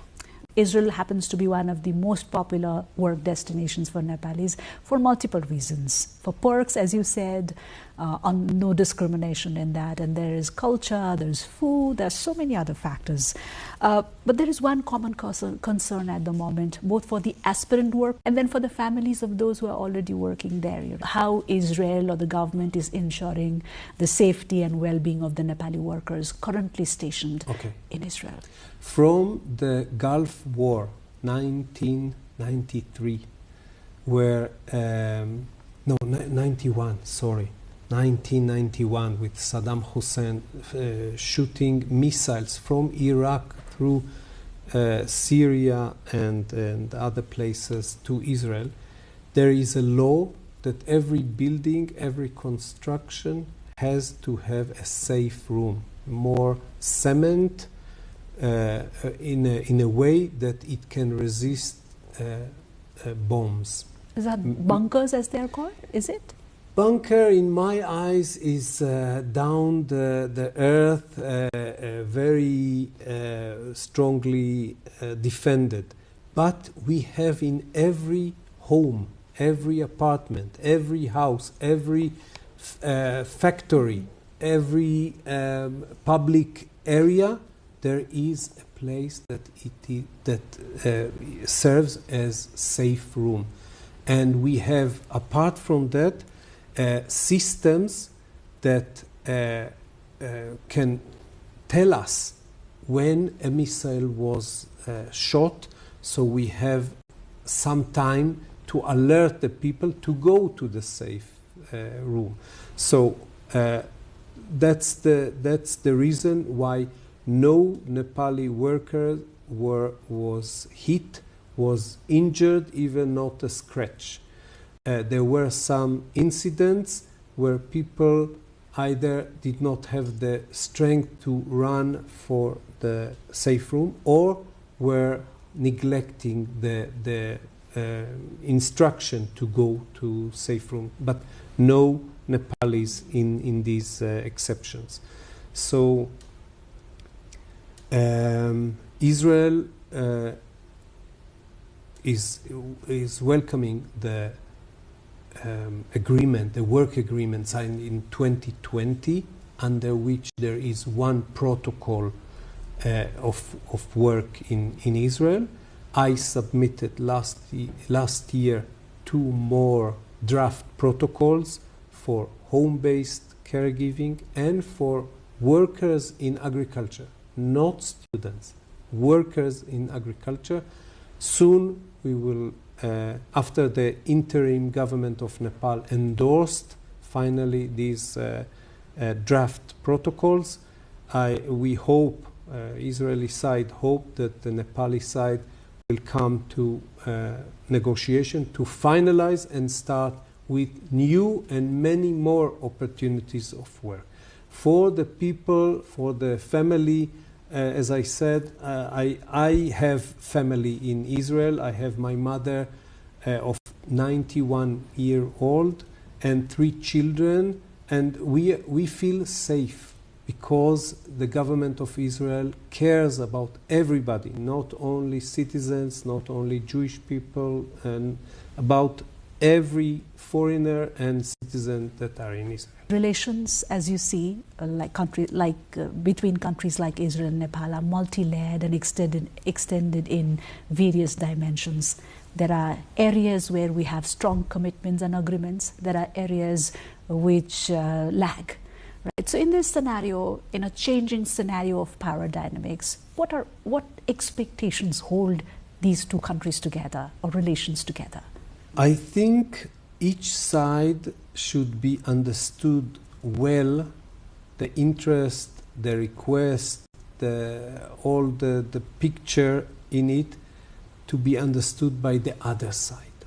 That Israel will understand Nepal's interest and requests, but the same applies for the other.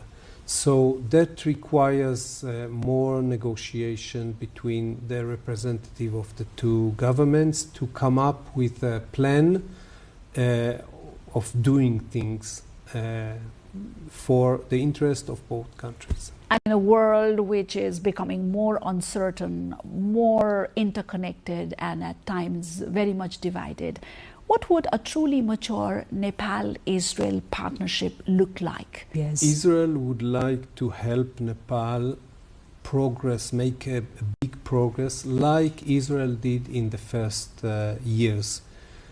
For that, we need a real partnership. But Israel really sees Nepal as a big potential with its tourism, with its natural resources, with its different climates and harmonious ethnic groups.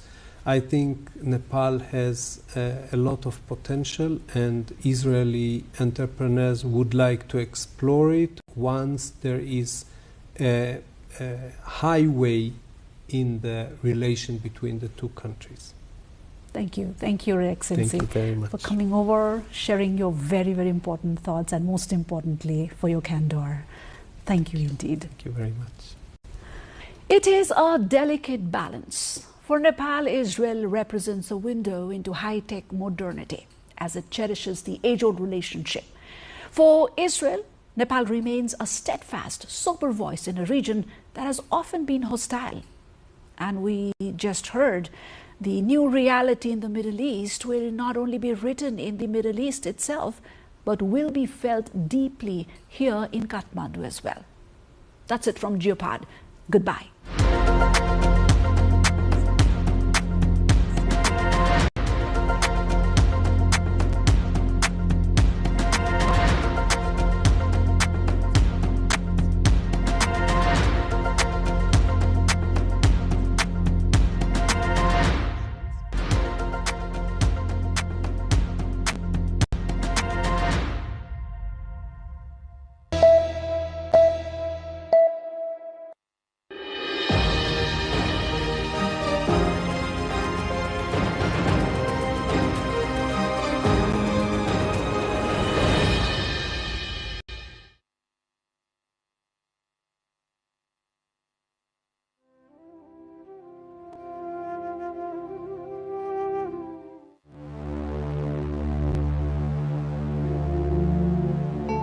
A majestic destination blessed by cultural, religious, historic and natural diversities.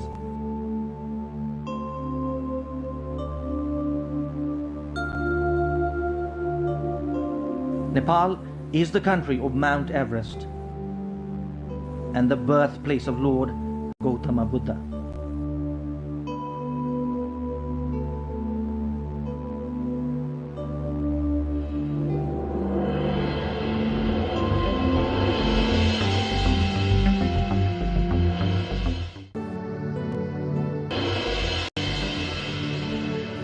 Karnali is synonymous to Nepal. One can experience the diversity of Nepal by visiting Karnali province. It is a must-go destination for those who want to experience the real Nepal.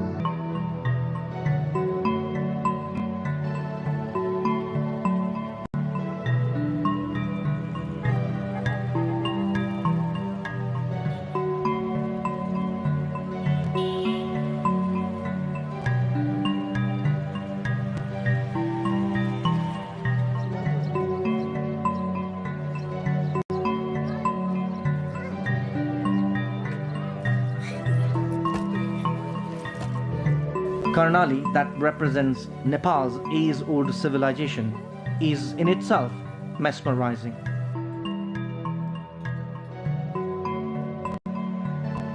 The province has immense tourism potential with its unique natural, religious, cultural, archaeological and historic diversity.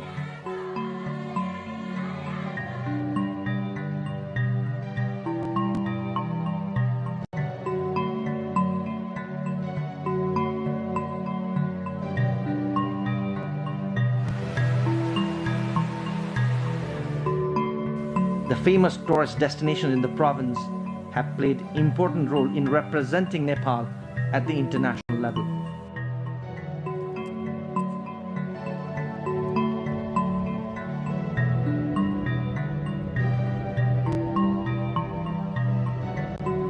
Tourism can be the base for prosperity of Karnali region based on its immense prospects. Lakes, water bodies and famous religious sites are the major attractions for tourists in this province. Rara Lake, Sefoksundu Lake, Bulbule Lake, Chayanath, Dai Lake, Sinja Valley, Humla. This is Rara. Rara is the largest lake in Nepal.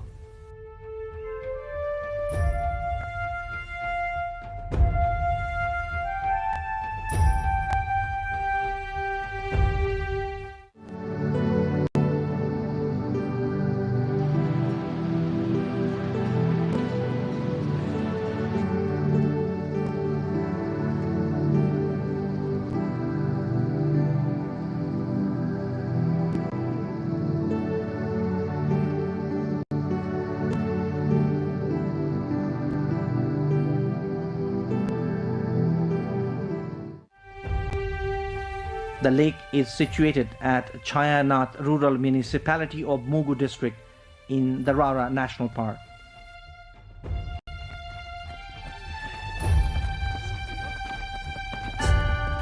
The unique lake is not just known for the different species of rare fishes and the musk ducks, but also for the changing color as per the climatic condition.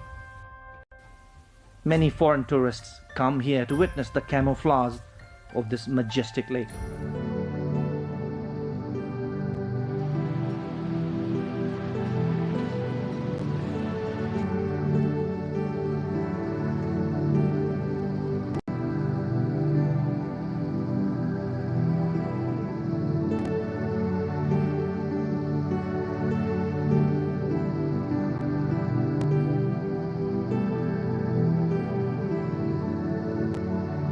a virgin destination a few years back.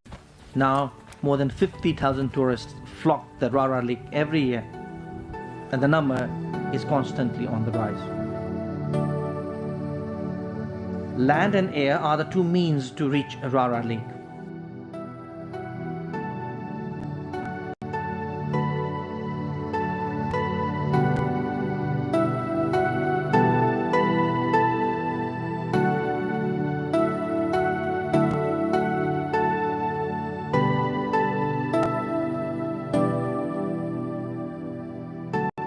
You can reach Rara in a day from Kathmandu by air. From Trivandrum International Airport, Kathmandu to Nepalganj, and another flight from Nepalganj to Talcher Airport in Mugu is the easiest option. However, from Talcher, it is another 3 hours uphill walk to reach the breathtaking Rara Lake. If you choose land travel, it might take up to 3 days. A day's travel from Kathmandu to Surkhet, an overnight stay.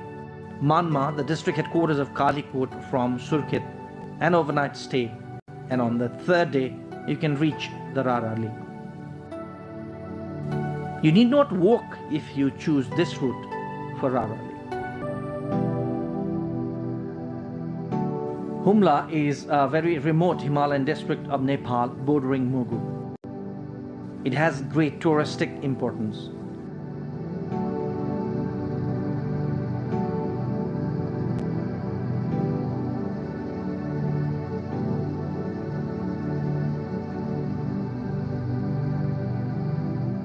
Many pilgrims who want to go to the mythical Kailas mountain via Mansarovar take the journey via Humla district.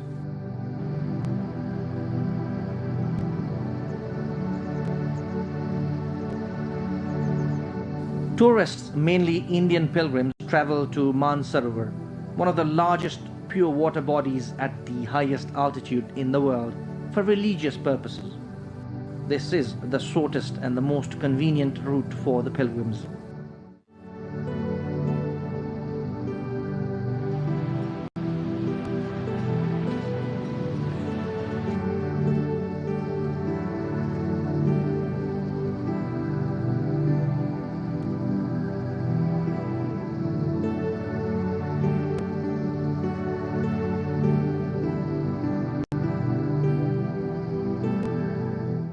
Most of the pilgrims traveling to Mansarovar choose air trip up to Simikot of Humla from Nepalganj. From Simikot, helicopter trip up to Hilsa, from where they enter Chinese autonomous region of Tibet.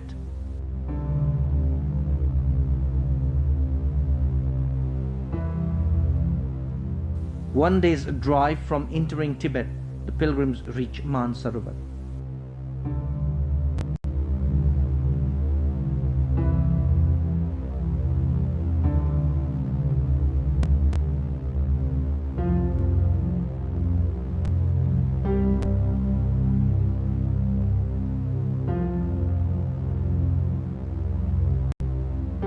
The Kimi Valley of Humla is another new tourist destination in the district.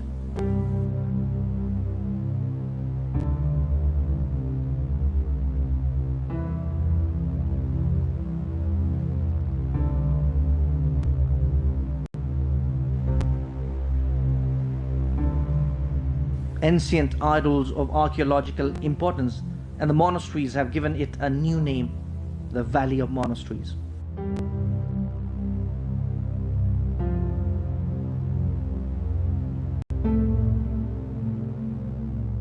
These priceless statues, sculptures, and artifacts are the major attractions in the valley.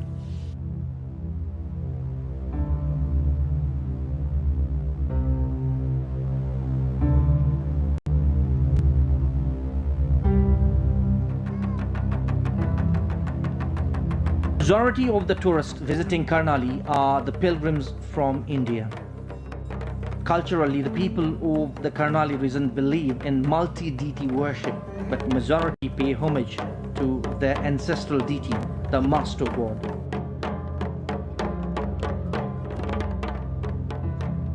The famous ritual of worshipping 12 Master deities has become a popular subject for researchers and tourists alike.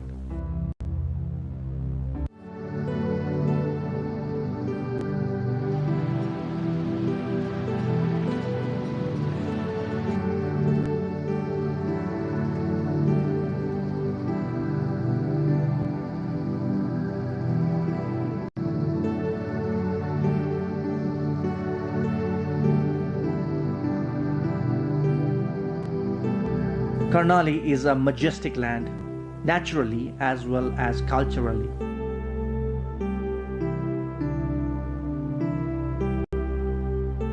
It has religious and cultural heritages in abundance.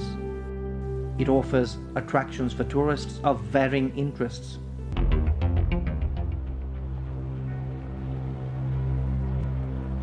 Somewhat deprived in education, health, and employment. Karnali's tourism potential, due to its unique and diverse nature, geography, religion, culture, history and archaeology, is unexplored.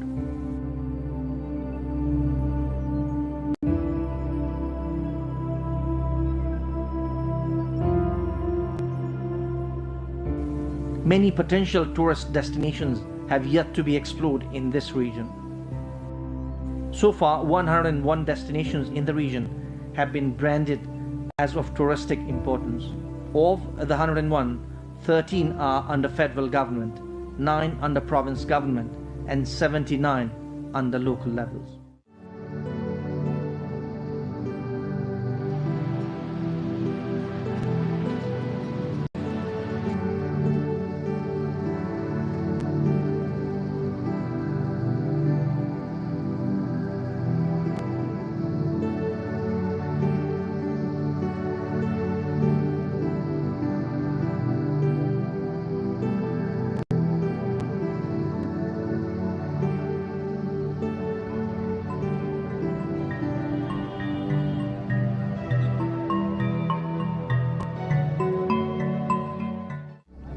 Karnali might lack top-class infrastructures including roadways, hotels or communications, but many destinations attract adventure tourists. Likewise, medicinal herbs like Yarsagumba, Kali Marsi paddy, millet and barley fields attract tourists when in full bloom. Some of the best organic dishes on offer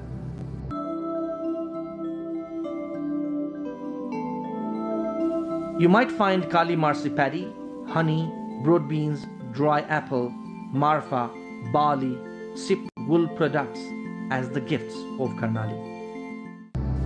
Whitewater rafting in the 5th best river in the world, Karnali, and very tall and majestic Kanjirova, Patarasi and Sisne mountains open for expedition challenge mountaineers and explorers alike.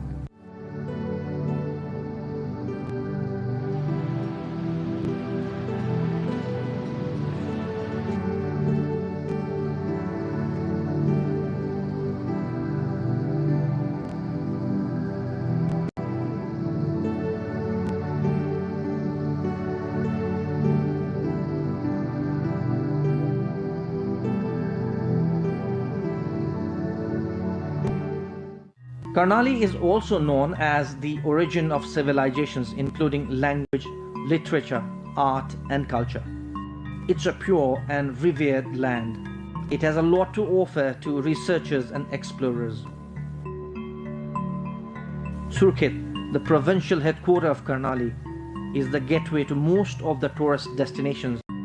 Karnali Highway connects some of the destinations including Kotgadi, Panchadeval, Bilaspur, Mahabu area in Delhi.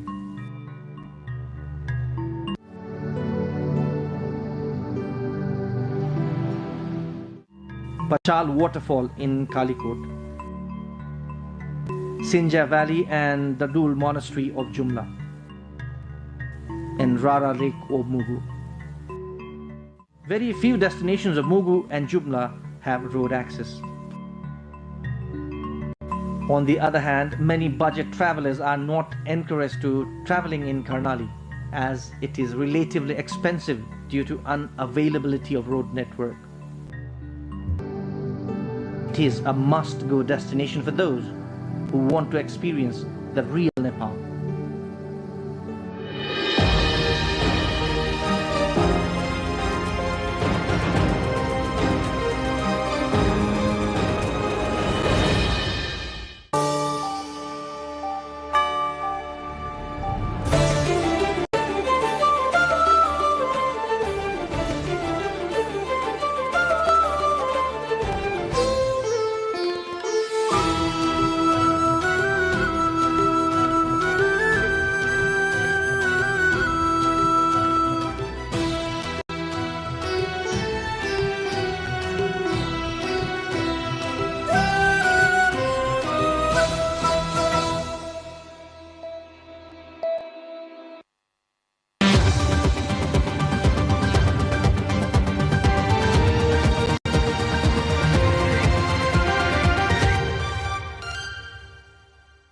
Good evening and welcome to Business World. I am your host Siksha Bhatrai. This week, the global economy did not quietly move in the background. It shifted in the ways that will be felt across markets, industries and households. We saw long-standing alliances being tested, trade tensions rising between major economies and billions of dollars flowing into industries that are redefining how the world works. We begin with the story shaping the global economic order. We start in the Gulf, where a major energy shift has reshaped global markets. The UAE has officially withdrawn from OPEC and OPEC Plus, ending decades of coordinated oil production policy. The move signals growing divisions among major producers and a more competitive global energy landscape. The United Arab Emirates has formally exited OPEC and OPEC Plus, ending nearly 60 years of membership in the organization. Economists suggest the move is a political protest against the group's influence rather than a purely economic strategy. Following its departure, the UAE intends to increase oil production without the limits previously imposed by the cartel. Experts warn that the exit exposes deep rifts within the group and signals a potential collapse of government-run oil cartels. اوپک از ابتدا یک سازمان خیلی مؤثری هم حتی نبود، بیشتر اثر سیاسی داشت تا اثر اقتصادی. همین تصمیم امارات عربی متحده هم همین نشون میده. اماراتی ها به طور کلی دارن اعتراض سیاسیشون رو به اوپک نشون میدن. Moving to Asia now, US-China economic tensions have intensified again. China has moved to block US sanctions on 5 refiners accused of buying Iranian oil, calling the measures unfair and contrary to international norms. Chinese-made smart clothing has stood out at the third phase of the 139th China Import and Export Fair, also known as the Canton Fair, winning over overseas buyers with stylish designs and user-friendly technologies. The third phase of the fair, running for May 1 to 5, focuses on toys, maternity and childcare products, home textiles, stationery, as well as health and leisure goods. An exhibition zone dedicated to functional and technological fabrics is available during this period. Smart apparel such as jackets with heating functions, outdoor workwear that changes color in response to UV intensity, and bamboo-based fabrics blended with coffee charcoal additives are attracting overseas buyers thanks to their comfort and eco-friendly benefits. Established in 1957, the Canton Fair takes place twice a year in South China's Guangzhou city. It is the longest running of several comprehensive international trade events in China, and it has been hailed as the barometer of China's foreign trade. Across the Atlantic, trade tensions are building once again. Donald Trump has threatened to raise U.S. tariffs on European cars from 15% to 25%, putting pressure on ongoing trade negotiations. European Commission President Ursula von der Leyen said the EU is prepared for every scenario after US President Donald Trump threatened to hike levies on European cars. Trump has proposed increasing duties from 15% to 25%, accusing the bloc of failing to uphold a trade agreement reached last year, an allegation von der Leyen rejected. Now we are both implementing this deal while respecting the different democratic procedures we have on both sides. On the European Union side, we are now in the final stages of implementing the remaining tariff commitments. At the same time, the US has the commitment, for example, where alignment with the agreed ceiling is still outstanding. So we want, from this work, mutual gain, cooperation and reliability, and we are prepared for every scenario.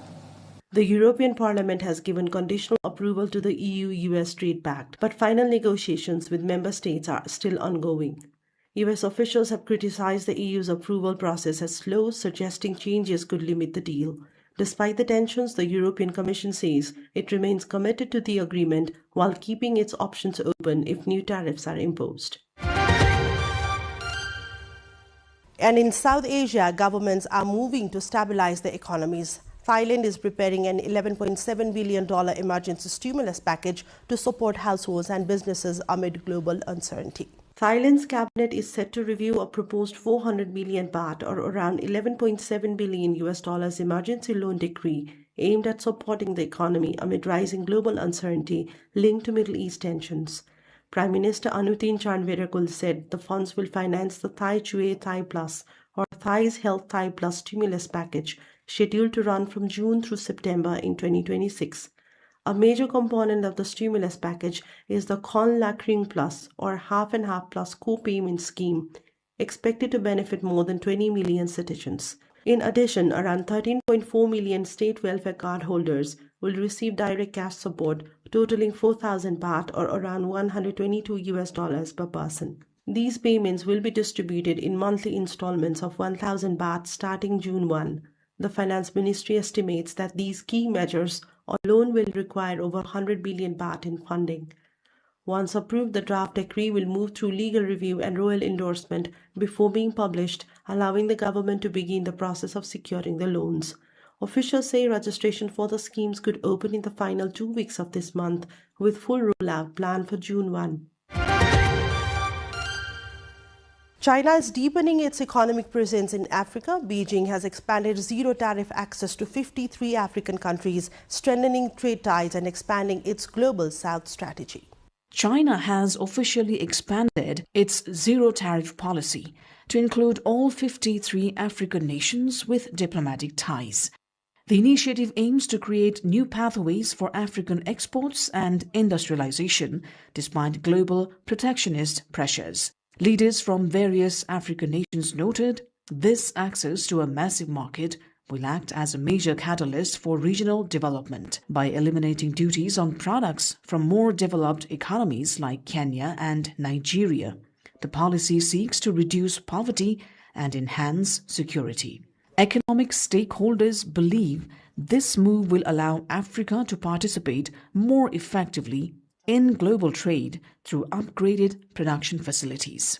For us, this is a major opportunity for our countries because China is a massive market, and having access to such a massive market for our produce and products is a major opportunity that we must all seize.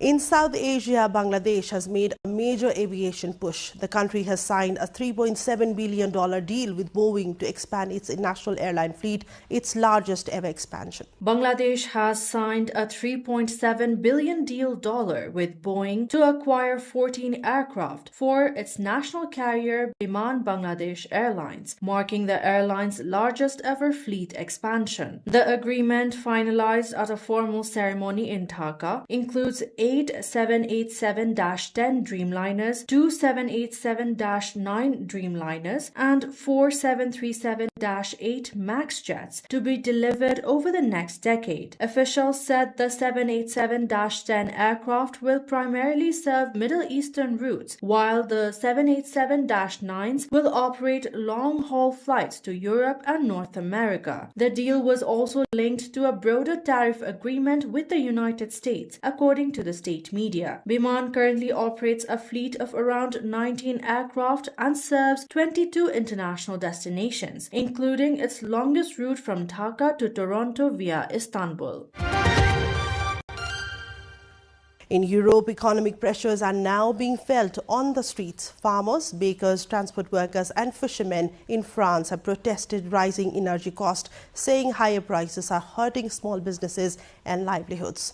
From global economic pressures and policy shifts, we now move to the world of innovation, where companies are investing heavily in technology, infrastructure and future mobility. Several dozen farmers, fishermen, bakers and transport workers gathered in on Sunday to protest rising energy prices in Paris. The demonstration was called, which brings together around 10 organizations, along with groups representing transport operators and private hired drivers. Participants said the continued increase in energy costs is placing growing financial pressure on small producers and service workers, threatening the sustainability of their businesses. Protesters highlighted the impact of higher fuel and electricity prices on production and distribution costs, arguing that many in the sector are struggling to remain competitive while observing the rising expenses. The gathering remained peaceful, with attendees calling for government measures to ease the burden on energy-dependent industries. Amazon has announced a €15 billion investment in France over 3 years. The move is expected to create more than 7,000 jobs and expand logistics, AI and cloud operations across the country. American tech and e-commerce giant Amazon has announced it will invest more than 15 billion euros, approximately $18 billion in France over the next 3 years, according to a statement sent to an international media. The massive investment will support the construction of new logistics sites, the development of cloud and artificial intelligence capabilities, and the consolidation of existing networks across the country. The move is expected to create more than 7,000 jobs in France, delivering a significant boost to the French economy at a time of global economic uncertainty. The announcement comes as France has been actively courting major international investments, positioning itself as a leading destination for technology and infrastructure development in Europe. Amazon's commitment signals strong confidence in France as a strategic hub for its expanding European operations in logistics, cloud computing, and artificial intelligence. And Europe has taken a major step into autonomous transport. Croatia has launched the continent's first commercial robo-taxi service in Zagreb, with self-driving vehicles operating in a controlled rollout phase. Croatia's Verni has launched what it claims is Europe's first commercial robotaxi service on the streets of Zagreb, operating 10 automated vehicles for a select number of customers since April 8. Backed by Uber and powered by Chinese self-driving firm Pony.ai, the service is intended to be fully autonomous, though a human operator remains temporarily behind the wheel during the current phased rollout in case intervention is needed. The nearly month-long rollout represents a significant step forward in Europe's push toward self-driving public mobility, with Croatia emerging as an unlikely pioneer in the race to commercialize robotaxi technology. The service is expected to move towards full driverless operation as the phased rollout progresses and confidence in the technology grows. In the defense sector, Turkey is showcasing its industrial power. The Saha Defense Expo has brought together thousands of companies, highlighting advances in AI systems, drones, and next-generation military technology. The Saha 2026 International Defense and Aerospace Exhibition has officially opened at the Istanbul Expo Center in Turkey, bringing together over 1,700 companies, including 263 international firms and more than 30,000 industry professionals from over 120 countries. Organized by Saha Istanbul, the event is one of the largest defense and aerospace exhibitions in the region, spanning a total area of 400,000 square meters. The exhibition will run until May 9 and includes both indoor and outdoor displays, with 20,000 square meters dedicated to open-air exhibits. This year's event will feature the launch of 203 new products and host 164 signing ceremonies, with a goal of surpassing $8 billion in export agreements, up from $6.2 billion recorded in 2024. Among the highlights are advanced unmanned systems, artificial intelligence-supported loitering munitions, and directed energy weapon platforms. The exhibition also includes demonstrations from domestically developed unmanned naval vehicles at Ataköy Marina. And that brings us to the end of this week's Business World. From shifting global alliances and trade tensions to major investment and technological breakthroughs, the global economy continues to evolve at speed. I am Siksha Bhattrai. Thank you for watching Business World here on NTV World. We'll see you next week.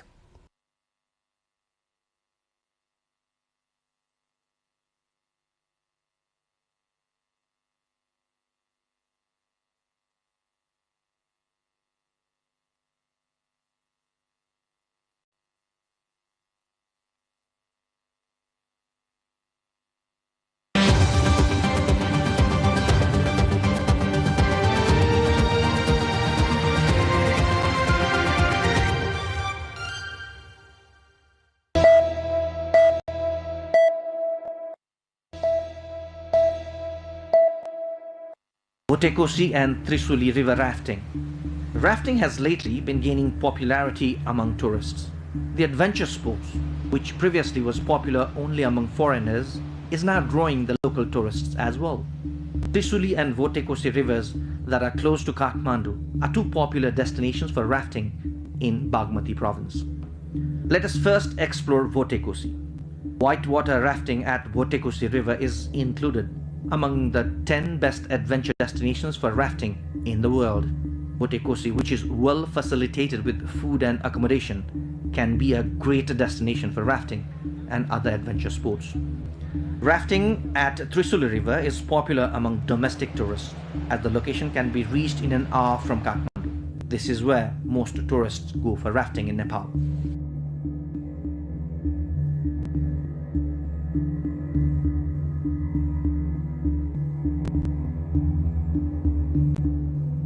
Rafting packages of Votekosi and Trisuli are appropriate for those who want to spend some good time for a few days.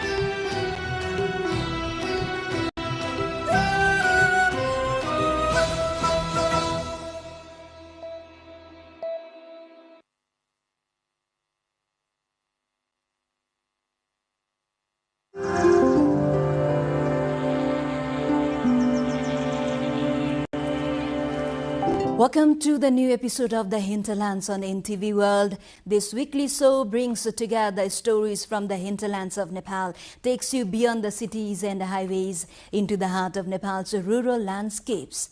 I'm Rosina Rai, and we will be leading you into this journey every week. We begin tonight with a deepening crisis in Nepal's tea heartland, where farmers are facing mounting pressure from climate change, unstable markets, and a rising production cost. Eastern Nepal, once celebrated as the country's thriving tea hub, is now witnessing a steady decline in both cultivation and trade.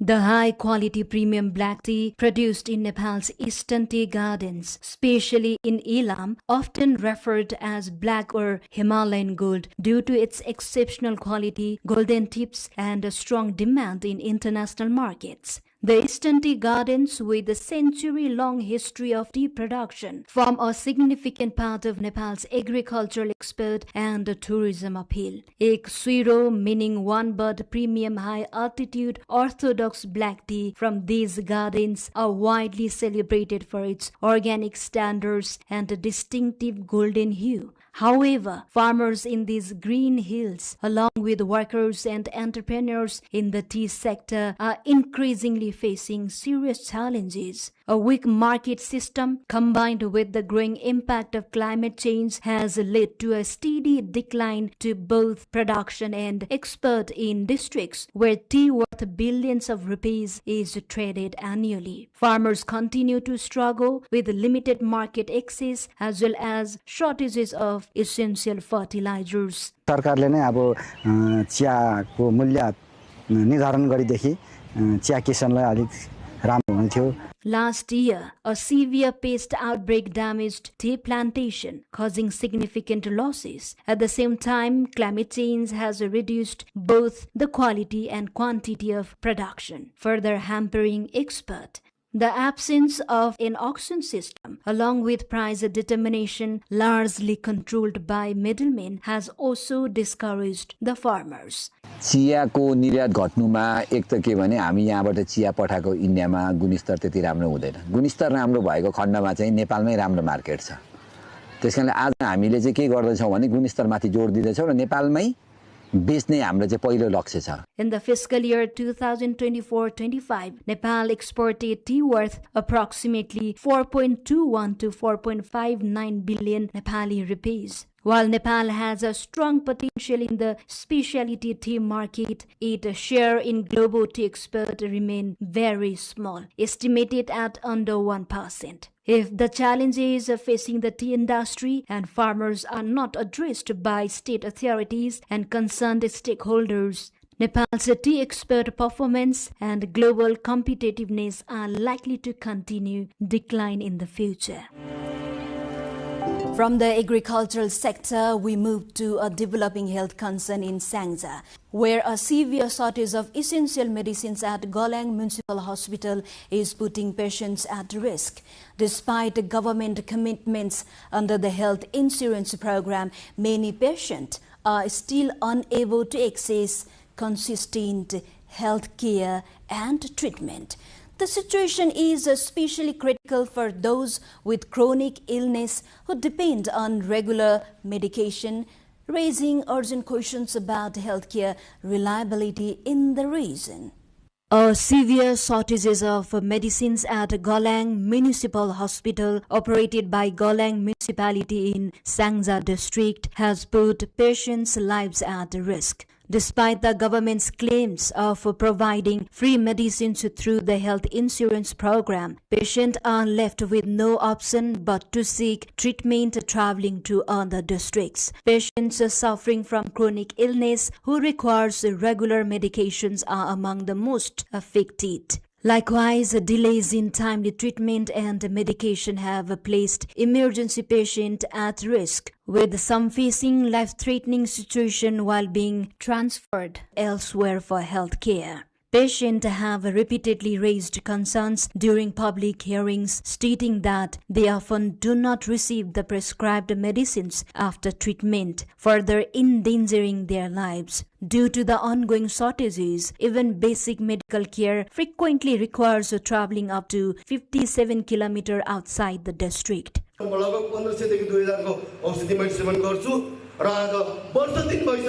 मैले त्यो औषधि माग गरिरहँदा आजसम्म किन त्यो खालको औषधि पब्लिकको औषधि माग पुरा किन गर्न सकिरहेको छैन. Addressing the issue, the hospital administration stated that efforts are underway to resolve the shortage of medicines in the district. सरकार तोकेको निशुल्क औषधि निशुल्क दिनुपर्ने हुन्छ, त्यो चाहिँ नगरपालिकाबाट सप्लाई हुन्छ हैन, भनेपछि त्यहाँबाट उपलब्ध हुन्छ.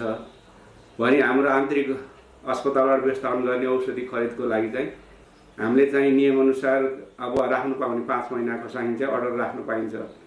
त्यसको लागि हाम्रो कहिलेकाहीँ चाहिँ फार्मेसीबाट चाहिँ अर्डर ढिलो हुन्छ, कहिलेकाहीँ खरिदमा माथि आउँदाखेरि ढिलो हुन्छ. However, the local government continues to claim that healthcare services have reached people's doorsteps. The lack of essential medicines undermines this claim. The government mandates that health posts provide up to 98 types of essential medicines free of charge, but persistent supply disruption continue to occur. Nepal relies on imports of over 50% of its pharmaceutical needs, primarily from India, which has also contributed to ongoing challenges in strengthening the healthcare system, especially in the districts far from the capital. Meanwhile, concerns are rising from Nepal's Rauti community, the country's only nomadic indigenous group known for their unique culture and forest-based lifestyle. The Rauti have recently come under scrutiny after reports suggest unintended consequences of government social security support. Instead of improving well-being, there are growing worries that a portion of assistance is being spent on alcohol, sparking debate over policy effectiveness and cultural impact. The Rauti community, an endangered indigenous nomadic group of Nepal known for its forest-based hunter-gatherer lifestyle, is facing a deepening crisis as increasing dependence on government allowances begins to reshape its traditional way of life. Long identified as the kings of the forest, the Rautis have historically rejected settled living and even considered touching money a sin, sustaining themselves instead through crafting wooden goods and bartering. Recently, that subsistence-based system is rapidly eroding. Regular social security payments distributed by local governments have made cash a central part of daily life, with many community members now waiting for allowance distributions. In a recent instance, Guras Rural Municipality in Karnali Province provided 1.58 million rupees, or around $10,000 to 132 individuals, handing out around 12,000 rupees each. सबै राम्रो मिठो खानेकुरा खाने, मासु खाने,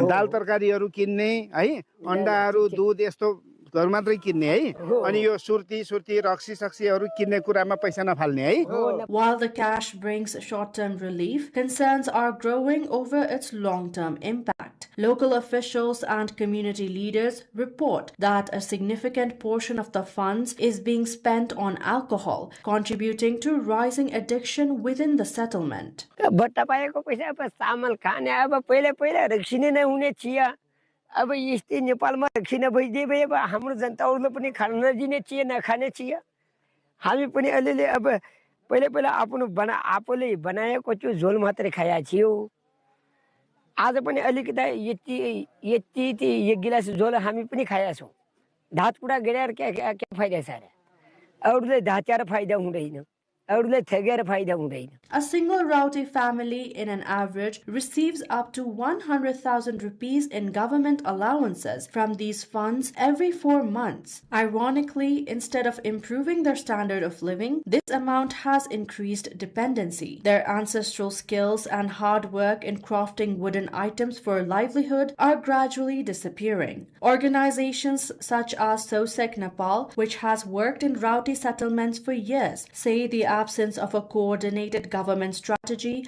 has made it difficult to address these emerging social and health challenges. अहिले राउटीहरुलाई अब यताउता जान नदियो भने पनि यिनको अधिकारका कुरा छन्, यिनका संरक्षणका कुरा छन्, उनीहरुलाई त्यता नजानुस् भन्नु नसकिने र सबैभन्दा ठूलो नजिकको व्यापारीहरुलाई यो बिक्री गर्यो भने त्यसबेला कारबाही हुन्छ भन्ने कुरा गर्नुपर्छ। जुन अहिले चाहिँ कर्णाली प्रदेशले यो राउटे नीति बनाउँदैछ, त्यो नीतिमा त्यो कुरा हालेर अनि नजिकको प्रहरीलाई जहाँ राउटे बस्छन् त्यसको वरिपरि हामीले त्यो सन्देशहरु प्रचार गर्ने र अनि योलाई बन्द गर्ने कुरा हाम्रो अभियान चाहिँ हुन्छ। Alcohol use combined with poor nutrition is increasingly affecting reproductive health and overall life expectancy. Although the Karnali province government has introduced policies aimed at protecting the Rauti community and managing their movement through designated corridors, implementation remains limited. As a result, despite continued public spending, both the preservation of Rauti culture and the well-being of its people remain under serious threat. We're at the final report of the hinterlands in this new episode, and we're talking about illegal encroachment of government and public land across the country. Following this, authorities have intensified a nationwide campaign to remove illegal encroachments on public land. The drive aims to reclaim occupied spaces, reduce urban congestion, and enforce planning regulations. However, the operation has drawn mixed reactions, with some residents expressing concern over displacement and insufficient notice.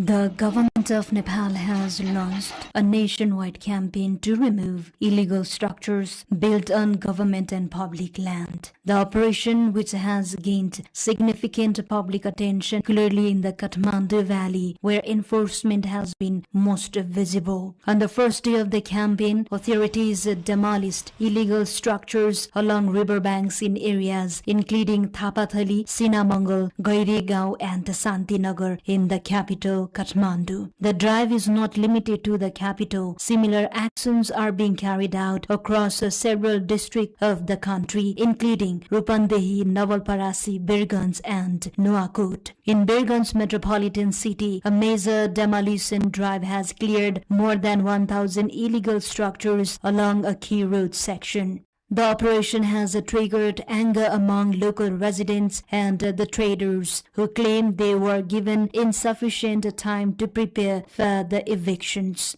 Following the clearance of structures within 25 meters on both sides of the Gandakchok-Miteri Bridge road section, debris such as bricks, wood and iron remains scattered along the roadside. It is estimated that around 1,200 private houses and 29 government structures have been impacted so far. सडक विभागको चाहिँ नि marking गर्ने व्यक्तिहरू आएर चाहिँ नि सबै ठाउँमा सडक नाप्दै सेन्टर पोइन्ट देखि कहाँसम्म पर्छ भन्ने कुरो चाहिँ नि उहाँहरूले चाहिँ नि मार्किङ गरेर बताउनुहुन्छ र जहाँसम्म 25 मिटर पछिको कुरो हो महानगरपालिकाले चाहिँ 5-5 फिट चाहिँ नि सेड ब्याक लिने चाहिँ नि हामीले चाहिँ नि निर्णय गरेका छौं मलबाको कुरो छ त्यो सबै चाहिँ नि सडक विभागले उठाउँछ र त्यसलाई व्यवस्थापन कहाँ गर्ने भन्ने स्थान चाहिँ नि वीरगञ्ज महानगरपालिकाले देखाउँछ।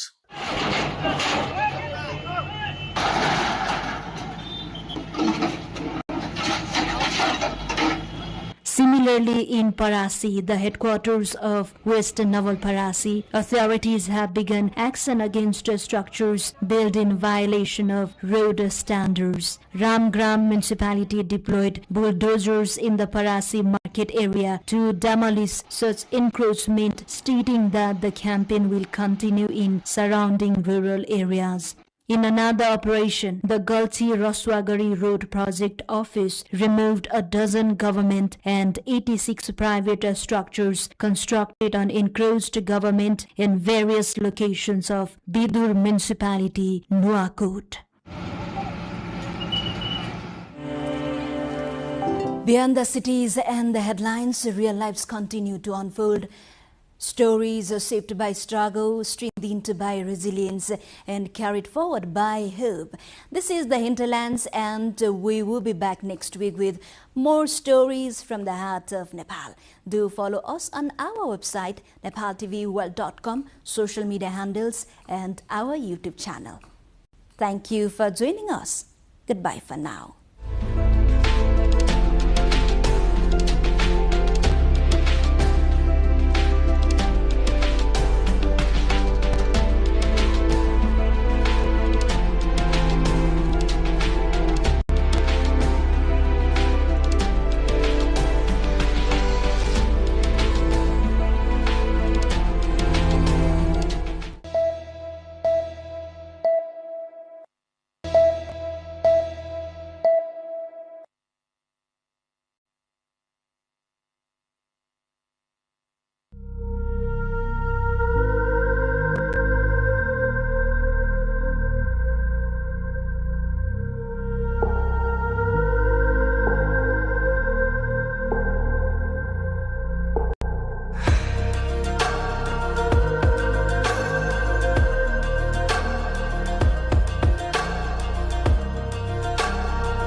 What if I told you a story of a place shrouded in mystery and steeped in stones?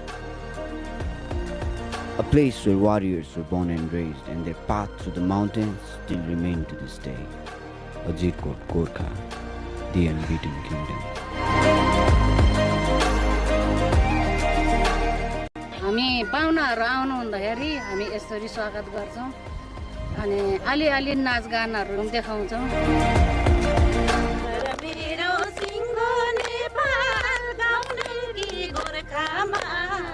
गर्व लाग्छ जन्मिएछु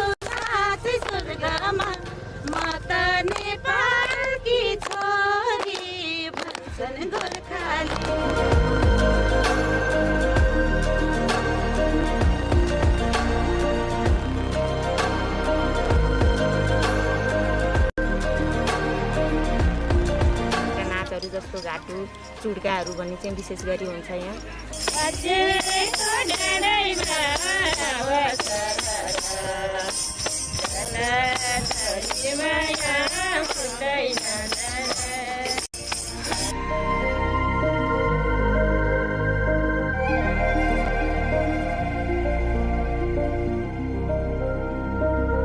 For those seeking a luxurious escape, there are stunning lodges that offer an indulgent retreat amidst the rugged beauty of this place. But for the true adventurers, this place has it all, from trekking through dense forest of Nagapokari trails to exploring ancient temples and learning the rich history of the region. So, what do you fancy? Are you the solo explorer, or do you prefer luxury within nature? Or perhaps you are the one who seeks to witness it all. Well, after all, life is a box of chocolates, and this place is filled with surprises.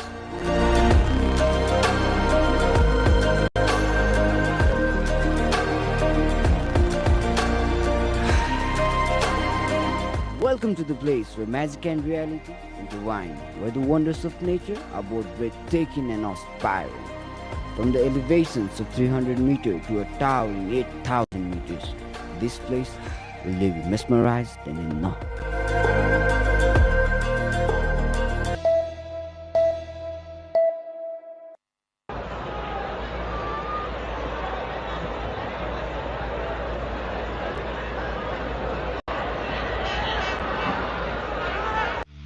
Only after 6 decades of the institutional development of the now popular game of cricket did Nepal get the opportunity to play in the World Cup. Although cricket was introduced in Nepal during the Rana regime, the sport was confined to a limited number of people, namely the elite.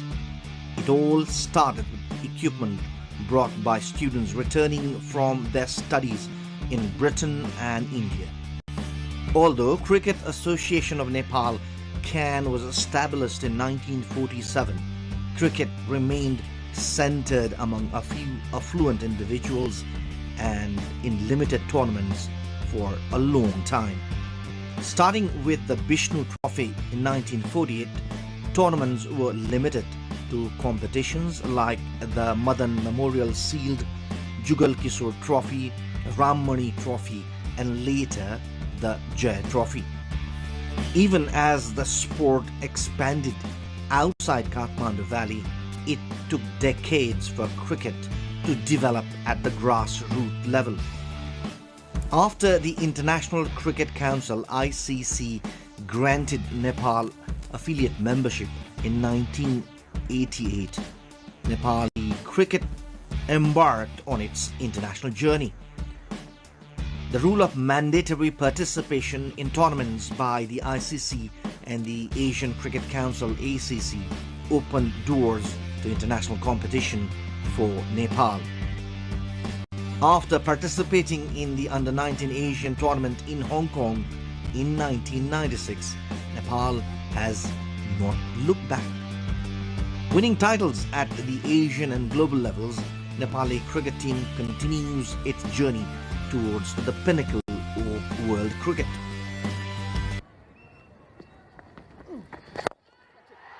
Goes down the ground because he was given that line outside off stump, so the first boundary of the contest, a handsome one. Initially confined to Tulikhel in Kathmandu, many international tournaments were hosted in Nepal after an international standard ground was built in Kirtipur. Nepal has also shown its proactiveness in differently abled cricket tournaments like the T20 World Cup for the blind in 2012 and the Asian Cricket Tournament for the deaf. Nepali women's national cricket team has also achieved remarkable success in a short period of time. The latest addition in Nepali cricket is the floodlit Tribhuvan University Cricket Stadium, and the Nepal Premier League that has provided opportunity for Nepali players to rub shoulders with world-class players.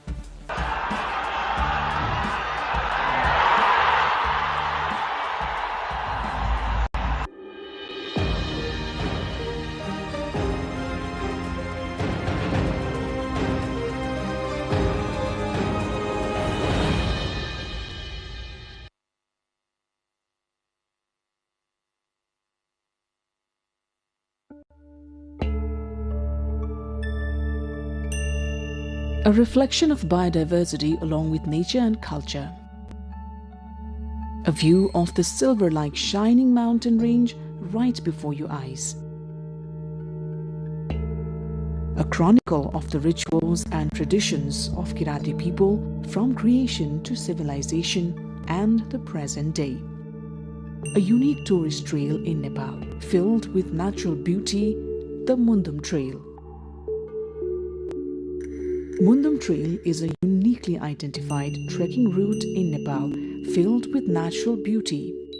The trail is an excellent tourist destination for trekkers who want to enjoy the culture and traditions of various ethnic groups while observing natural beauty.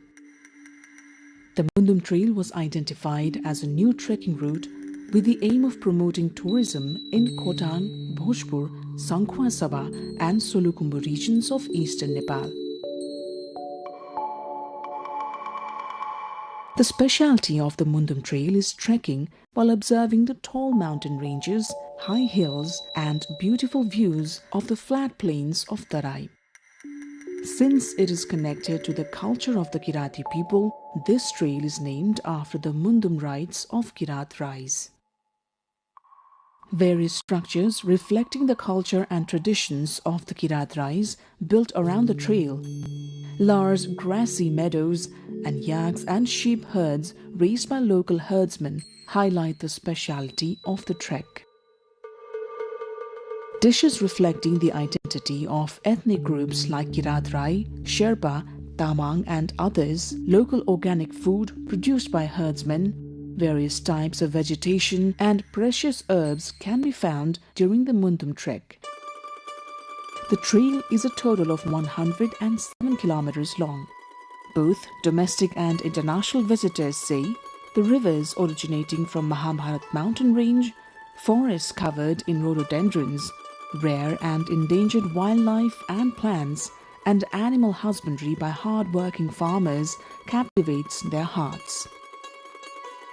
The Mundum Trail, where one can trek through the hills with the world's highest peak, Mount Everest, at its head, is a precious gift from nature.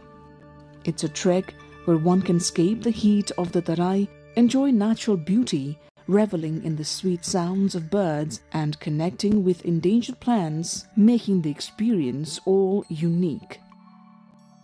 As there is heavy snowfall in winter, the number of tourists trekking and playing in the snow along the Mundum Trail witnesses a surge every season. The Mundum Trail is connected to religion, culture, rituals and lifestyle of entire Kirat community. Mundum itself means the Kirat culture, rituals and the daily life of Kirati people or Kirat knowledge. And the concept of Mundum Trail is also about introducing the culture, lifestyle and history of the Kirati people to the world, familiarizing them with the community. The journey along the trail, which spreads through uphills and downhills, offers close-up views of more than 24 beautiful mountain ranges. That includes Nuptse, Everest, Lhotse, Makalu, Kanchenjunga and Kumbhakarna. They all delight every traveler. The Mundum trek starts from Dawa Bhanjang in Diktel, Sakaila Rural Municipality of Khotang and Bhojpur Bazar in Bhojpur. Most tourists start their journey on this trail from Chakhewa Bhanjang in Temki Moying Rural Municipality, Bhojpur. The trek starting from Chakhewa Bhanjang is a gift of biodiversity, culture and nature. The trail is also a tourist area listed among the 100 must-visit destinations selected by the government of Nepal. Temke Dada is an excellent tourist destination near the starting point of the Mundum Trail. It lies on the border of Bhojpur and Khotang. It is located at an altitude of about 3,032 meters above sea level and is a flat plateau on top of a single hill. The history of Temke Dada is also linked to Kirati civilization. Temke Dada is a habitat for various species of trees like jamb, rhododendron and chimal, as well as endangered wildlife such as red panda, ghorol and thar. Various places in Koshi province can be clearly seen from Temke Dada. From here, one can have a panoramic view of dozens of mountain ranges, including the world's highest peak, Mount Everest, Makalu, Kanchenjunga and Gauri Shankar. Apart from that, from Temke Dada, one can watch the sunrise and sunset.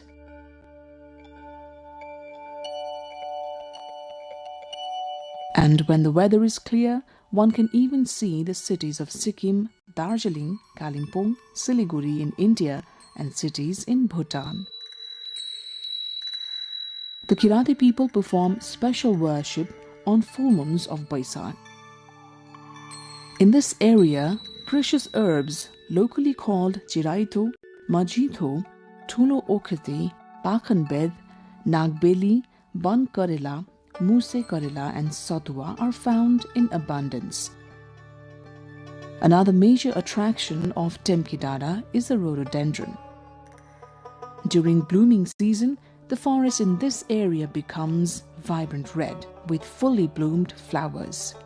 After a hike and exploration of Temke Hill, surrounded by beautiful nature, one reaches Dhotre Deorali in about 6 hours. During the journey to Dhotre, trekkers enjoy nature's embrace, marvel at various rock formations and relish the trek while connecting with the high hills. At Dhotre Deorali, there are arrangements for food and lodging for tourists. Leaving Dhotre and moving forward on the trek, various structures have been built targeting the culture and traditions of Kirati people to attract tourists.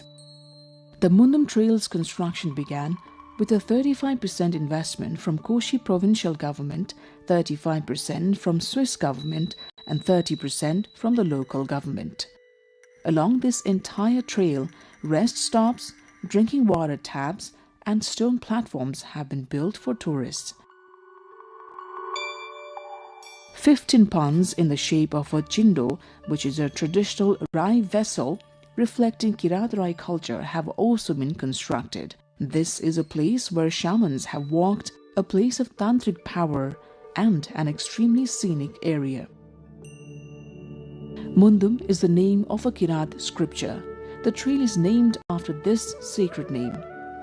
This trail, which integrates various aspects of Kirati civilization, culture, history and life from Silichung to Mayung and then to Temke, and from Temke to Kualung and Tuachung, proceeds along the ridge of Mahabharat mountain range.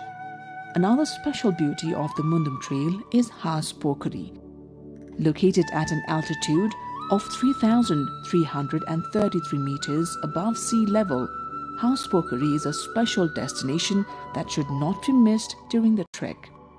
At the edge of Has Pokhari, a statue of Sumnima and Paruhang has been erected. According to Kirat Mundum, Sumnima and Paruhang are the creators of this universe. The gentle fragrance of various species of flowers blooming in the grassy meadows captivates every tourist visiting Has Pokhari. The rhododendrons that bloom in season in the Has Pokhari area make one feel like staying in the vicinity of the pond forever.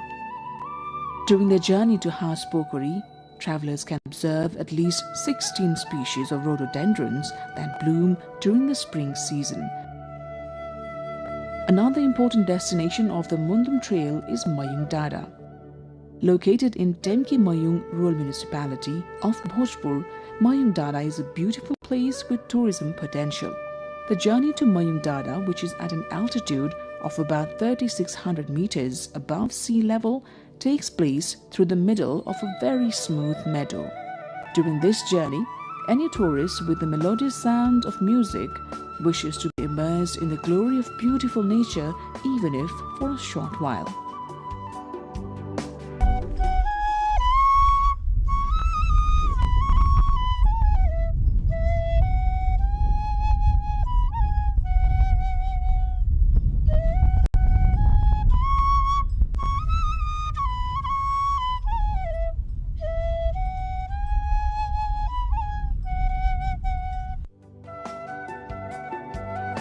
The Mayung area is also a special observation point for horses.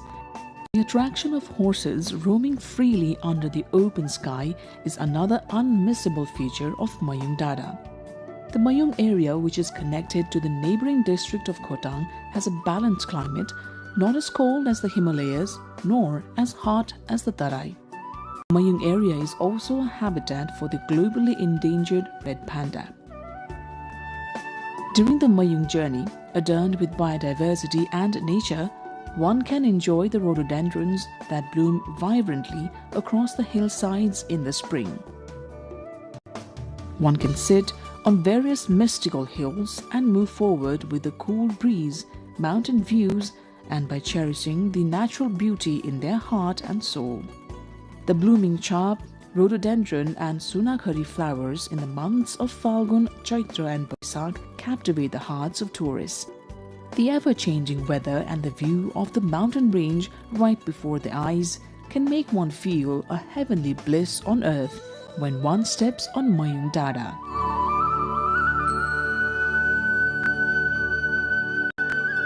From Mayung Dada, most of the hilly districts of eastern Nepal, as well as the high hill plains and villages of Nepal and India, look as if they are in the palm of one's hand, making one want to keep watching. When the crimson rays of early morning sun touch the mountains on the other side, the joy of kissing the heights is immeasurable. From Mayung Dada, one can also view more than 24 beautiful Himalayan peaks.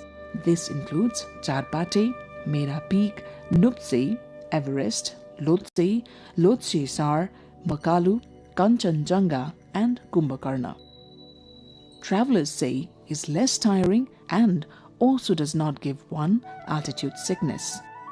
The trail located in the Mayung region is considered excellent, given the Laliguraj trail of the TMJ region or the Tinjure, Milke, Jaljale area and the Khapta trail of the west.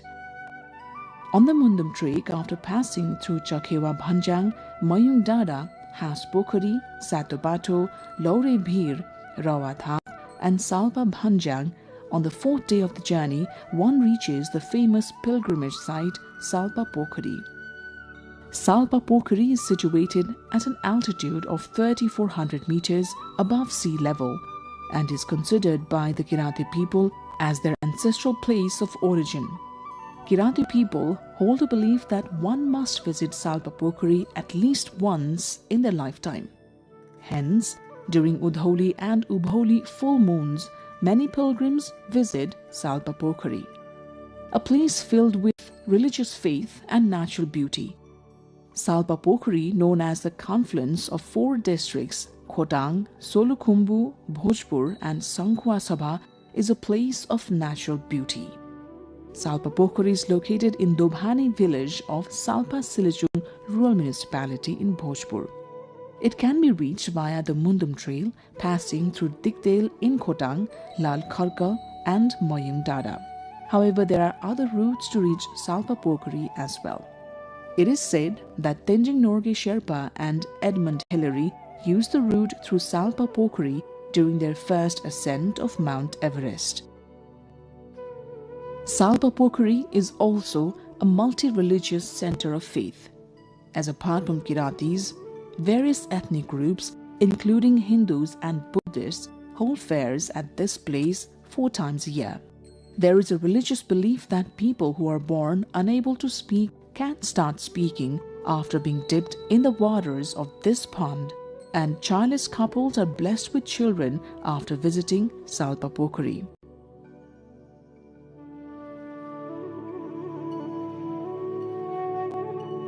Silichung Dada with Salpa Pokuri as its base camp is an important destination for tourists trekking the Mundum Trail.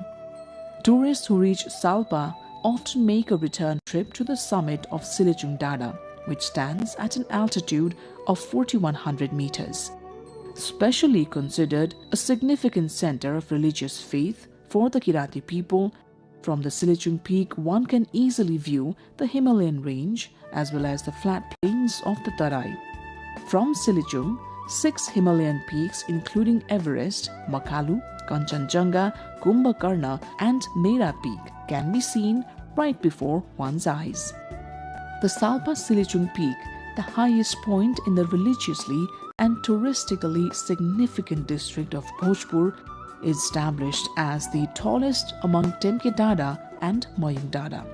There is a popular belief that wishes are fulfilled after visiting and offering prayers at the peak of Silichung.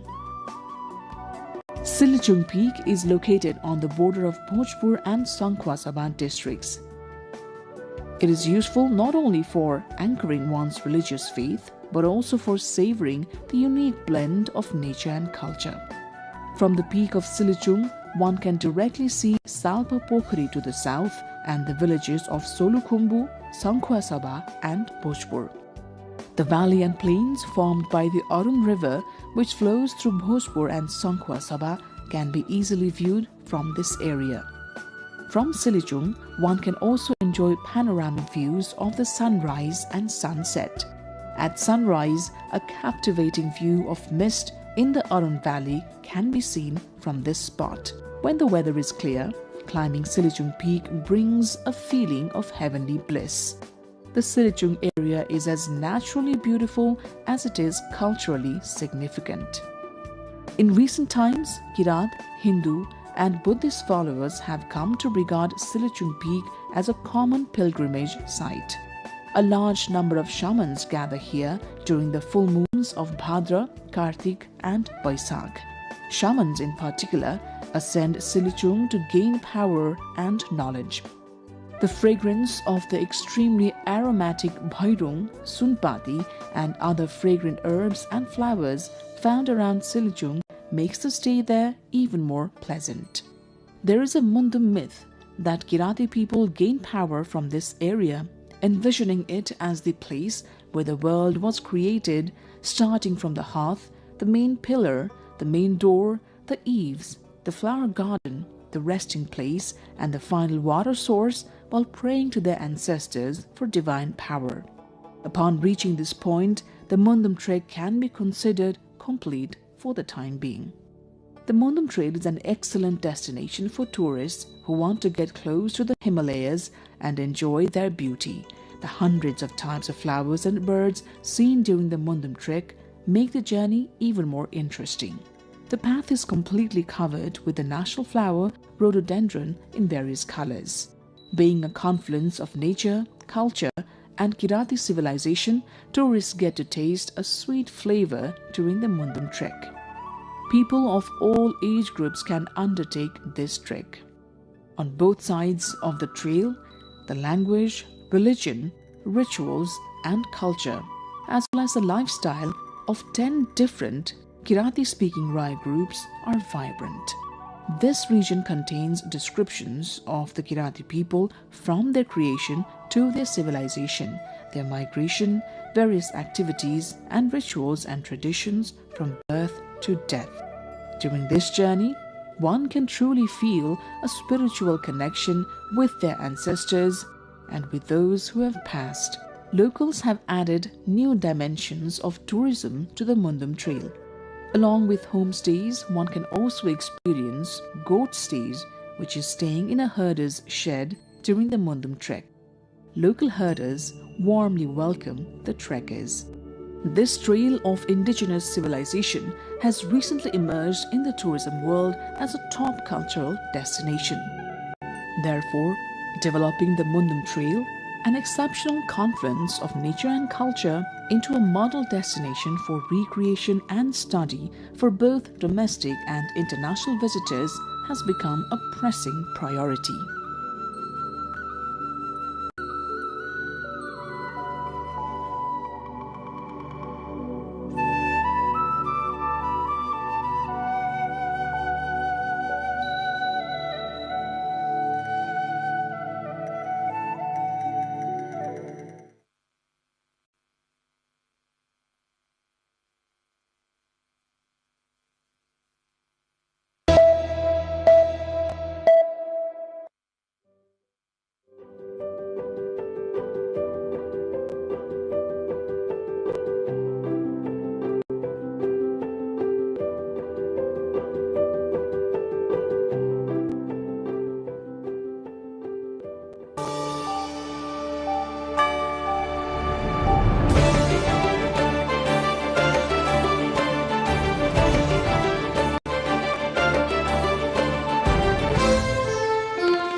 Constitutional Council recommends Supreme Court Justice Dr. Manoj Sharma as the Chief Justice to face parliamentary hearing before the appointment.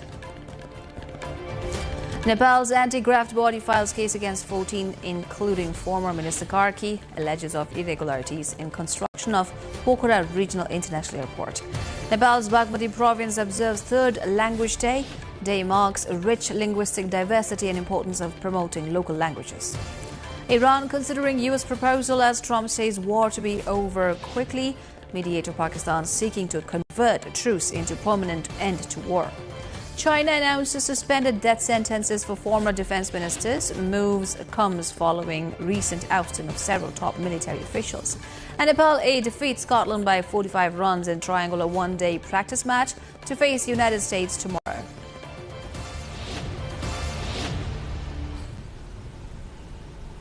Hello there, this is Mitugi Singh Tamang. Welcome to NTV World News Hour, coming to you live from Kathmandu at 2200 hours Nepal time. Now, the news in detail.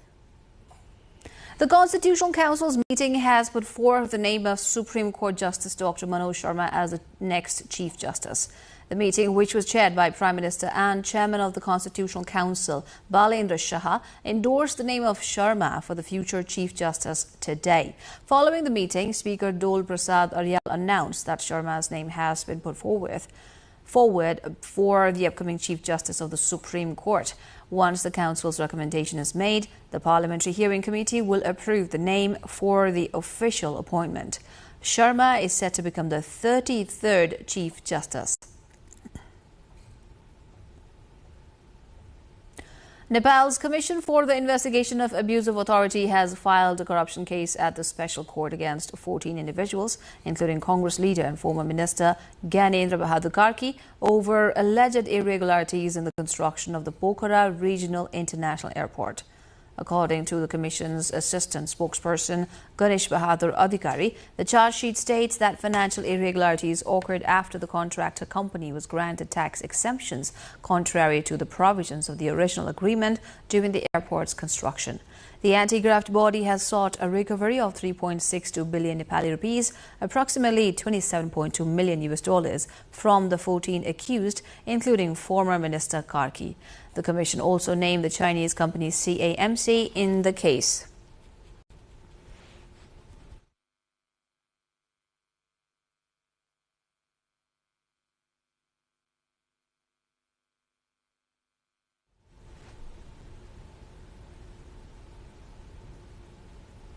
Nepal, home to 124 recognized mother tongues and known for its rich linguistic diversity, has been expanding efforts to preserve linguistic diversity and improve inclusion through multilingual governance. The recognition of local languages is said to be important for protecting cultural identity, improving access to public services, and strengthening social inclusion across communities. Nepal's constitution recognizes Nepali in the Devanagari script as the official language of the federal government, while allowing provinces to adopt additional official languages based on linguistic identity and population. As part of these efforts to promote linguistic inclusion and preserve cultural identity, Bagmati province observed its Third Language Day with rallies and cultural programs. The Gandaki Provincial Assembly also has recognized the Magar and Gurung languages for administrative use.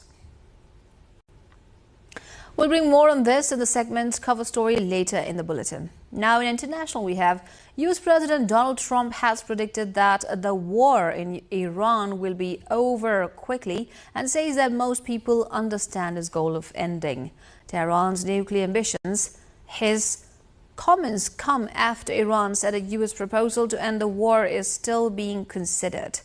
Meanwhile, Pakistan's foreign minister said his country was endeavoring to convert the ceasefire into a permanent end to this war.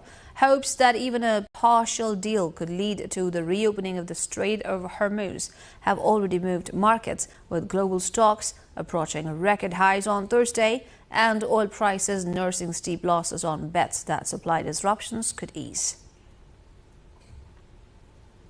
Two former Chinese defense ministers have been handed suspended death sentences on corruption charges, according to state media.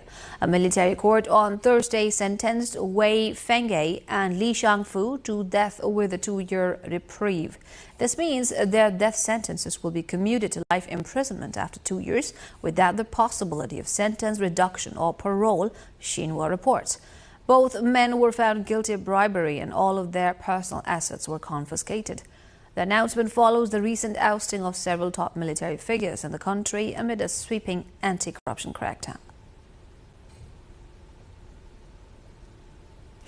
Nepal A team defeated Scotland's national side by 45 runs in the triangular one-day practice match that began today. Chasing a target of 278 runs at the Mulpani cricket ground in Kathmandu, Scotland was bowled out for 232 runs in 48.2 overs. For Nepal, Rashid Khan claimed 3 wickets. Earlier, Nepal A batting first posted 277 runs for the loss of 8 wickets in the allotted 50 overs. Dev Kanal was the top scorer for Nepal with 63 runs, including 6 fours and a 6, while opener Mayan Yadav contributed 45 runs. Nepal A will next face the United States tomorrow. The new leadership of the Federation of Nepalese Chambers of Commerce and Industry (FNCCI) has officially taken office, with Anjan Shrestha assuming the presidency under the Federation statute. The incoming team says it will prioritize stronger coordination with the government to rebuild private sector confidence and improve the business environment in Nepal. More on this in our issue of the day after this short break.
Welcome back. You're watching NTV World News Hour, and now it's time for Issue of the Day. Nepal's private sector has called on the government to restore business confidence, ensure policy stability and create a more investment-friendly environment following the election of new leadership at the Federation of Nepalese Chambers of Commerce and Industry (FNCCI). This comes as the concerns grow over weak investment sentiment and slowing economic activity. Subeksha Razak along with Kamala Rial brings more in our next story. Nepal's private sector is calling on the government to restore business confidence, ensure policy stability and create a more investment-friendly environment following the election of a new leadership team at the Federation of Nepalese Chambers of Commerce and Industry (FNCCI). At the Federation's recently concluded 60th General Assembly, businessman Anjan Shrestha was elected president, taking charge at a time when Nepal's economy is struggling with slow growth, weak investment sentiment, and declining industrial productivity. The private sector, which contributes an estimated 85% of Nepal's gross domestic product, has long accused successive governments of failing to deliver a stable and business-friendly policy environment. The newly elected FNCCI leadership says it expects the government led by the Rashtriya Swatantra Party coalition and the upcoming national budget to introduce measures that encourage investment, revive economic activity and support private enterprise. अपेक्षा भनेको चाहिँ नि अहिले जुन व्यावसायिक वातावरणहरु एकदमै गाह्रो छ हैन सबै व्यवसायहरु चाहिँ नि एउटा पीडा मर्कामा छन् सबभन्दा पहिला चाहिँ नि कन्फिडेन्स लो छ सरकारलाई चाहिँ सबभन्दा पहिलो कुरा हामीले कन्फिडेन्सलाई चाहिँ नि बढाउनलाई क्षेत्रको मनोबल बढाउने काममा काम गर्नु पर्यो भन्ने किसिममा हामीले भनिरहेछौँ होइन। यो कुरामा केही संवादहरू पनि भइसकेका छ नयाँ सरकार आइसकेपछि पनि। त्यही क्रममा चाहिँ निजी क्षेत्रको चाहिँ नि मनोबल बढाउनेमा चाहिँ नि हामीले एउटा प्रस्ताव दिएको थियो। यो व्यावसायिक चाहिँ नि के भन्छ प्रवर्धन र चाहिँ नि निजी क्षेत्र प्रवर्धन र निजी क्षेत्रको चाहिँ सुरक्षाको लागि चाहिँ एउटा प्रस्ताव हामीले रणनीतिक प्रस्ताव दिएको थियो। त्यो प्रस्ताव चाहिँ सरकारले अस्ति मन्त्री परिषदमा पास गरिसकेको अवस्थाहरू छ। त्यस्तै चाहिँ यो डिमान्ड बजारमा डिमान्ड छैन, अहिले माग एकदम घटेको छ होइन, र चाहिँ नि जनतासँग क्रय शक्ति पनि एकदम कम छ। यसलाई चाहिँ कसरी सरकारले चाहिँ अब पुँजी चाहिँ प्रशोचन गर्नु पर्यो, चाहिँ जनमानसमा चाहिँ पुँजी कसरी चाहिँ मतलब के अरे क्यापिटल फर्मेसन गर्ने कुरामा चाहिँ काम गर्नु पर्यो भन्ने किसिममा सरकारसँग भनिरहेको छौँ। Business leaders are also urging the government to introduce special recovery packages for struggling industries and strengthen export promotion policies. They say transparent decision-making and closer coordination between the state and private sector will be key to revitalizing Nepal's economy. The government, meanwhile, expects the private sector to invest in innovation, modern technology, fair competition, and corporate social responsibility as Nepal seeks to modernize its economy and create jobs. With the new leadership team now in place, the FNCCI faces mounting pressures to work closely with the government to help steer the country's economic recovery. In this context, we have asked industrialists and businessmen what the private sector expects from the government. Let's hear what they have to say in today's Public Pulse. विदेशमा पलायन भएको नेपाली दाजुभाइहरूलाई फर्काएर नेपालमै रोजगार दिने व्यवस्था गर्नु पर्यो। अब अर्थतन्त्र ठप्प छ, अर्थतन्त्रलाई चलाउनु पर्यो। बैंकमा 16 खरब भन्दा बढी थुप्रिएको छ, त्यसलाई चलाउनको लागि सरकारले नयाँ नीति ल्याउनु पर्यो। लगानी मैत्री वातावरण बनाउनु पर्यो र निजी क्षेत्रले लगानी गरेको पनि सुरक्षित हुनु पर्यो। अनि कृषिमा हामीले धेरै क्रान्ति गर्नु छ, हामीले आधुनिक कृषिको धारणा ल्याउनु पर्यो। हाम्रो खेतहरू बाजु हुनु भएन, निर्यात बढाउनु पर्यो, आयात घटाउनु पर्यो। हामीले उत्पादन गरेर यही हामीले आयातलाई रोकेर निर्यात गर्नतर्फ लाग्नु पर्यो। र नयाँ टिम आएको छ, मलाई लाग्छ अब डिजिटल इकोनोमीको लागि धेरै काम गर्नुपर्छ। र म चाहिँ सूचना प्रविधिको क्षेत्रबाट आएको हुनाले चाहिँ मेरो प्राथमिकता पनि योपालि डिजिटल इकोनोमी र डिजिटल ट्रान्सफर्मेसनमा धेरै काम गर्छु भन्ने इच्छा छ। हामी सहकार्य गरेर अगाडि बढ्नलाई चाहिँ तयार छौँ। हामी समग्र रूपमा सरकारसँग मिलेर निजी क्षेत्रलाई माथि लिएर आएर त्यसको अर्थतन्त्रलाई अगाडि बढाउनको लागि सहकार्य र हातोमालो गर्नको लागि तत्पर छौँ। सरकार पनि महासङ्घ पनि चल्नु हुँदैन जस्तो लाग्छ र निजी क्षेत्रको हक हितमा सधैँ सर्वप्रथम उसलाई महत्त्व राखेर सरकारले अघि बढ्नुपर्छ। देशलाई अर्थतन्त्रमा चलायमान गरेर देशलाई आर्थिक रूपमा उन्नति लैजानुपर्ने छ। यही नै हो, हामी दुवैजना मिलेर अगाडि बढ्नु नै हाम्रो अहिलेको प्राथमिकता हो। निजी क्षेत्रले सहकार्य गरेर अहिले जुन एमआरपीका कुराहरू आइरहेका छन्, जुन खालका भन्सारका कुराहरू आइरहेछन्, यसले अहिले जुन निजी क्षेत्रलाई एकदमै जर्जर बनाइरहेको छ, त्यो कुराहरूलाई चाहिँ पक्कै पनि अबको सरकारले चाहिँ न्यूनीकरण गर्नेछ र त्यो कुरामा चाहिँ हामी निजी क्षेत्रसँग चाहिँ सहकार्य गरेर अब आउने बजेटमा चाहिँ त्यो कुराहरूलाई चाहिँ निश्चित रूपमा चाहिँ पारित गरेर सही ढङ्गले चाहिँ सहकार्य गरेर अगाडि बढाउनु हुने। सरकारको साझेदारको रूपमा हामी काम गर्न तयार छौँ। खास गरी जिल्ला नगर उद्योग संघहरू, एसेट र बस्तीका साथीहरू सरकारको सुशासन, पारदर्शिता र समयमै कार्य सम्पादन गर्ने जुन मोसन छ त्योसँग सहकार्य गर्न हामी आतुर छौँ र तयार छौँ। अबको यो बजेटले जुन नेपालको जुन निजी क्षेत्रको विकास, नेपालको अर्थतन्त्रको विकास र एफएनसीसीआईले परिकल्पना गरेको $100 बिलियन को इकोनोमी बनाउने जुन चाहिँ नि परिकल्पना गरेको छ, त्यो दिशामा चाहिँ नि आगामी बजेटहरू, आगामी नीतिहरू र सरकारले ल्याउने चाहिँ नि त्यो बजेट र नीतिहरूमा चाहिँ नि पर्नेछ भन्ने हामीले अपेक्षा गरेका छौँ।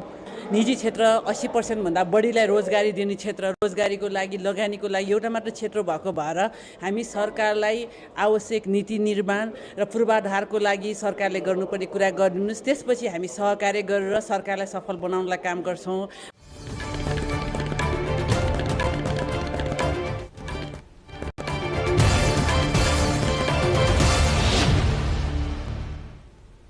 That wraps up our issue of the day. On to the next segment now.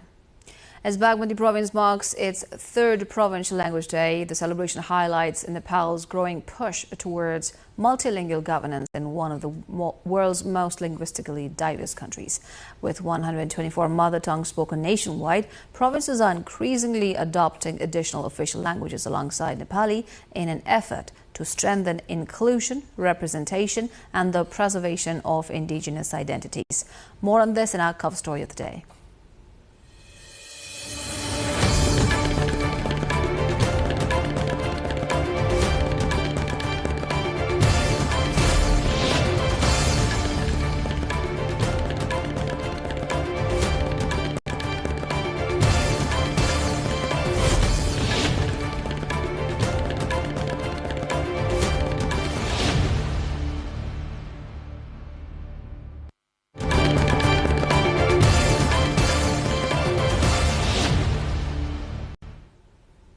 And now we turn to our cover story of the day.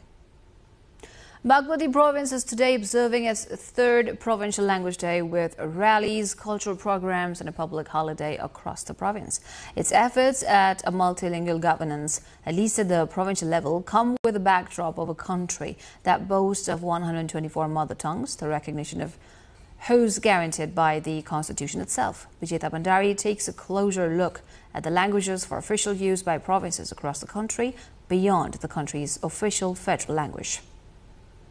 When a country has more than 120 mother tongues, how does it decide which language is used for official use? In Nepal, the constitution recognizes Nepali written in the Devanagari script as the official language of the federal government. But it also allows provinces to adopt additional official languages based on their linguistic identity and population. Now, what happens when a language is granted official status? Government offices can use it in public notices, application, recommendations, service delivery, and much more. The government also has to take definite steps in its promotion and preservation. According to Nepal's latest national census, 124 mother tongues are spoken across the country, making Nepal one of the most linguistically diverse nations in South Asia. Language use also differs sharply across provinces. In Koshi province, the major languages include Nepali, Maithili, Yakthung, Limbu, Tharu and Tamang. In Madhya province, Maithili, Bhojpuri, Bajika, Nepali and Tharu are among the most widely spoken languages. Bagmati province is home to large populations speaking Nepali, Tamang, Nepal Bhasa, Magardhut and Tharu. In Gandaki province, major languages include Nepali, Magardhut, Gurung, Tharu and Nepal Bhasa. Lumini province has large Avadi, Tharu, Bhojpuri and Magar speaking communities alongside Nepali speakers. Similarly, in Karnali province, Nepali, Khas, Magardhut, Magarkham and Tharu are among the dominant languages. And in Sudur Pashchim province, Nepali, Doteli, Tharu, Baitadeli and Achami are widely spoken. Based on these linguistic demographics and recommendations from the Language Commission, the Bagmati Province government passed and implemented the Province Government Language Act 2080 through the Provincial Assembly, which came into effect from May 6, 2024. Under the Act, Bagmati Province officially adopted Tamang and Nepal Bhasa as provincial official languages alongside Nepali. Gandaki Province has also introduced a Language Act recognizing Magar and Gurung languages for official use. The Language Commission has also recommended additional official languages for other provinces that are yet to be fully implemented. These include Maithili, Bhojpuri and Bajika for Madhya Province, Maithili and Limbu for Koshi Province, Tharu and Awadi for Lumini Province, Magar for Karnali, and Dotyali and Tharu for Sudur Pashchim Province. The process of selecting official languages is guided by Nepal's Language Commission, a constitutional body tasked with protecting and promoting linguistic diversity. In 2021, the Commission submitted recommendations for province-wise official languages based on factors including the number of speakers, historical use, presence of their own writing script, among many others. For many communities, official recognition of language is closely tied to identity, inclusion, and representation in the state, as well as a major step towards its preservation and promotion. Vijeta Bhandari reporting for NTV World.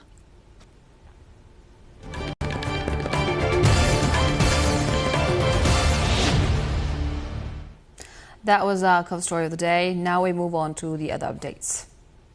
Nepal's President Ramchandra Paudel has said that a responsible press can further strengthen the Federal Democratic Republic.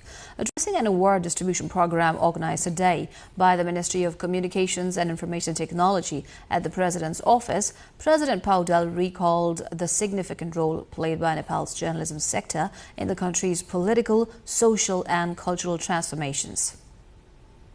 समाचार लेखेकै आधारमा पत्रकार असुरक्षित हुनुपर्ने अवस्थाको अन्त्य हुनुपर्छ। सुरक्षित र जोखिम मुक्त वातावरणमा समाचार सङ्कलन र सम्प्रेषण गर्ने अवस्थाको सुनिश्चिततातर्फ हामी सबैको ध्यान जान आवश्यक छ। साथै श्रमजीवी पत्रकारहरूको हक हित र सञ्चार क्रियाहरूको आर्थिक दिगोपनका लागि सरकार र निजी क्षेत्र दुवैले समन्वय गर्न जरुरी छ।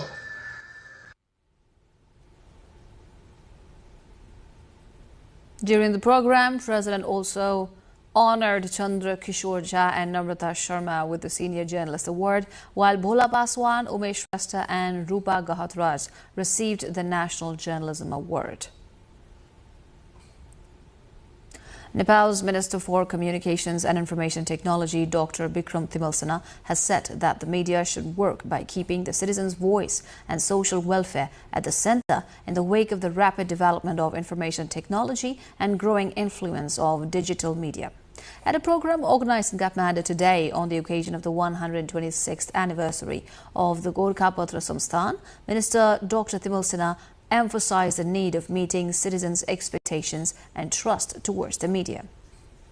हाम्रो उपस्थितिलाई हाम्रो जुन किसिमको स्थिति छ त्यसमा गर्व गर्ने मात्रै गर्यौं भने हामी अगाडि बढ्न सक्दैनौं। यो 125 वर्षको यति ठूलो यति लामो इतिहासमा उभिएको यति बलियो जगमा उभिएको प्रकाशन आज हुनुपर्ने कहाँ हो?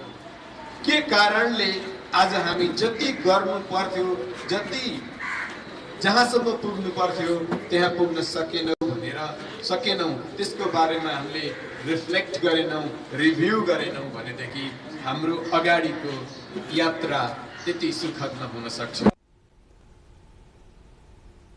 Meanwhile, National Journalism Day has also been observed across Nepal today, marking the anniversary of the publication of Gorkhapatra, Nepal's oldest newspaper.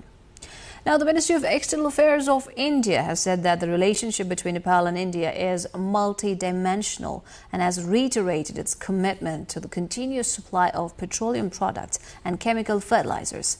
At a weekly press briefing held today, spokesperson Randhir Jaiswal of the Indian Ministry of External Affairs stated that the trade and strategic cooperation between the two countries remains strong. He also informed that the import and export process between Nepal and India is ongoing along with the regular supply of essential goods to Nepal. Regarding chemical fertilizers, he further clarified that fertilizers to be supplied to Nepal will be delivered on time. Nepal has signed a government-to-government G2G agreement with India for the purchase of chemical fertilizers. A customs deadlock at the borders has started to ease after days of disruption triggered by Nepal government's strict enforcement of maximum retail price MRP labelling rules. Hundreds of cargo trucks had remained stranded at the customs point and along the Indian border, causing delays and extra costs for importers. Dikshavasti with Mohan Manandar brings the report. The Ministry of Industry, Commerce and Supplies recently issued an urgent notice making MRP labeling mandatory for imported and domestically produced goods. The notice also directs sellers not to trade products without clear labels and warrants of legal action against violators. Following the directive, customs officials began stopping imported goods that arrived without MRP labels. Importers were told products must either be labeled at the customs point or inside warehouses before entering the market. Officials say around 20 containers trucks were released from Wednesday, while other shipments are still undergoing clearance procedures. व्यावसायिक वस्तुहरुमा MRP अनिवार्य हुनुपर्छ भन्ने चाहिँ circular छ जो यो provision अनुसार अहिले भन्सार बिन्दुहरूमा आयात हुने खास गरेर कमर्सियल गुड्सहरूमा एमआरपी अनिवार्य गर्नुपर्ने छ। तथापि जुन चाहिँ इन्डस्ट्रियल र मेटेरियलहरू छ त्यो इन्डस्ट्रियल र मेटेरियलको हकमा चाहिँ यो कुरा लागू हुँदैन। इन्डस्ट्रियल र मेटेरियलहरू चाहिँ आयात भइ नै रहेको अवस्था छ। विराटनगर भन्सार कार्यालयको हकमा हेर्नुहुन्छ भने विराटनगर भन्सार कार्यालय इन्डस्ट्रियल र मेटेरियल आयात गर्ने चाहिँ मुख्य अड्डा हो। यसकारण यहाँ चाहिँ राजस्वको असुलीमा त्यति ठुलो प्रभाव चाहिँ परेको देखिँदैन। According to customs data, Biratnagar Customs collected 176 million rupees on May 4, 105 million on May 5, and 126 million rupees on May 6, below the usual daily target. Importers say the delays have increased lay time charge, detention, and parking cost. However, essential goods such as apples and vegetables were allowed entry during the dispute. Released containers were carrying umbrellas, ready-made garments, machinery parts, and construction materials. Imported goods have started clearing through the Biratnagar Customs Office after traders agreed to place maximum retail price, that is MRP, labels on products before sending them to the market. Hundreds of trucks and containers had been stranded at the Biratnagar Customs point and along the Nepal-India border after the government made MRP labeling mandatory on all imported and domestically produced goods. Other shipments are still undergoing customs processing. Goods released under the agreement include umbrellas, ready-made garments, machinery parts, and construction materials. Diksha Awasthi with local correspondent Mohan Manandar reporting for NTV World. Biometric collection of federal lawmakers has begun, paving way for mandatory electronic attendance in the parliament from the upcoming session. The move is expected to strengthen transparency and accountability, allowing the public to know whether their elected representatives are regularly attending parliamentary meetings or not. Sabika Shrestha brings more.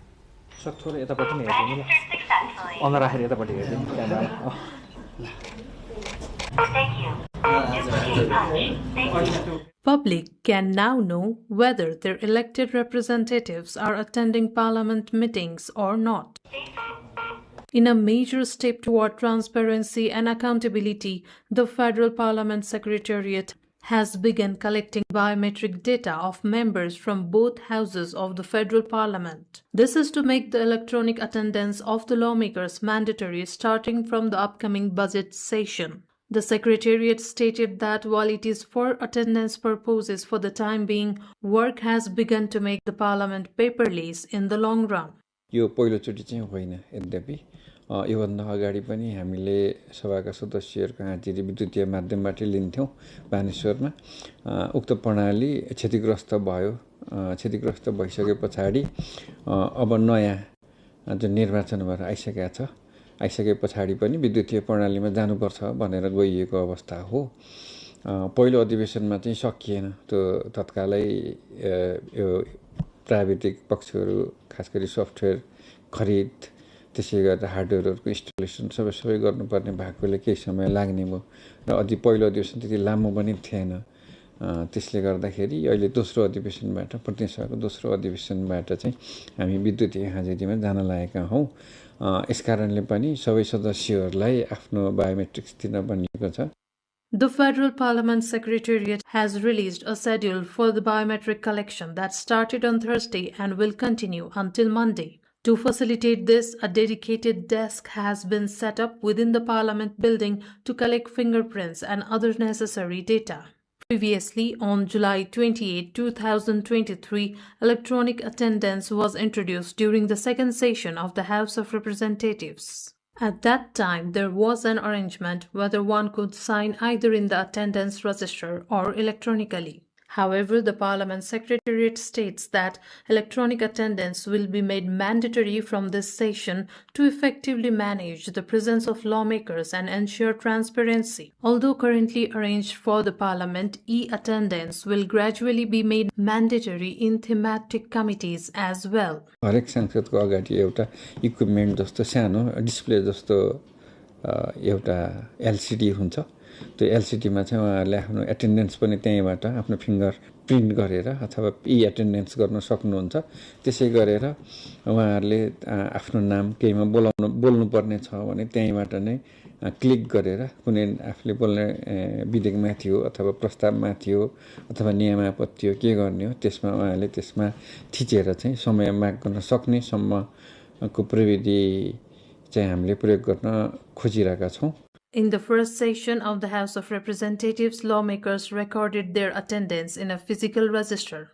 While the National Assembly has already been practicing digital attendance to some extent, this new initiative aims to synchronize and strictly enforce it across both the houses. Sabika Shrestha with camera person Samir Thapa reporting for NTV World.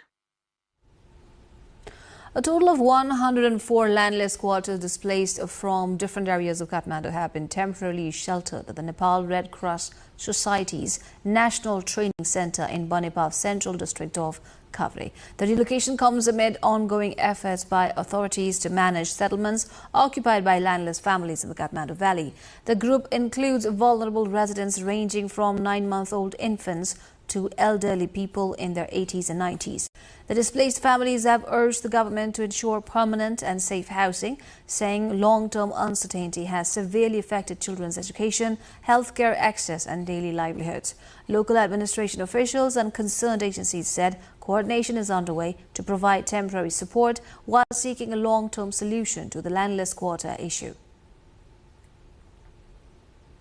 Modern landslide mitigation technology has been deployed in Nepal's central Dading district to stabilize the high-risk Krishnabir section in Benighat Rorang rural municipality along the Prithvi Highway, a critical corridor linking the capital with the rest of the country. The intervention is aimed at reducing recurring monsoon-triggered landslides that frequently disrupt traffic, with authorities emphasizing improved road safety and the protection of Nepal's primary overland connection to Kathmandu. Authorities have begun permanent slope stabilization work using self-drilling anchor STA technology on the Nagdunga-Muglin road section, one of Nepal's busiest transport corridors. The technology is being used to reinforce unstable hillsides by installing iron beams deep into the ground and anchoring them to solid rock formations. This is the second location where the advanced system has been deployed after similar work at Japlekola along the Tribhuvan Highway. Around 50 meters of the vulnerable Krishnabir area is currently under stabilization work. The site became highly dangerous after floods in the Trichuli River last monsoon damaged retaining walls along the highway, forcing traffic to operate on a one-way basis for months.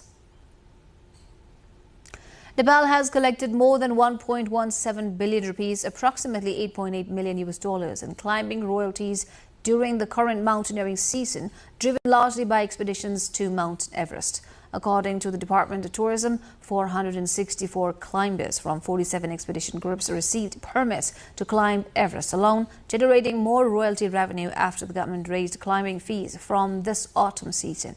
Overall, 1,072 climbers from 127 groups have obtained permits to climb 29 different mountains across Nepal this year.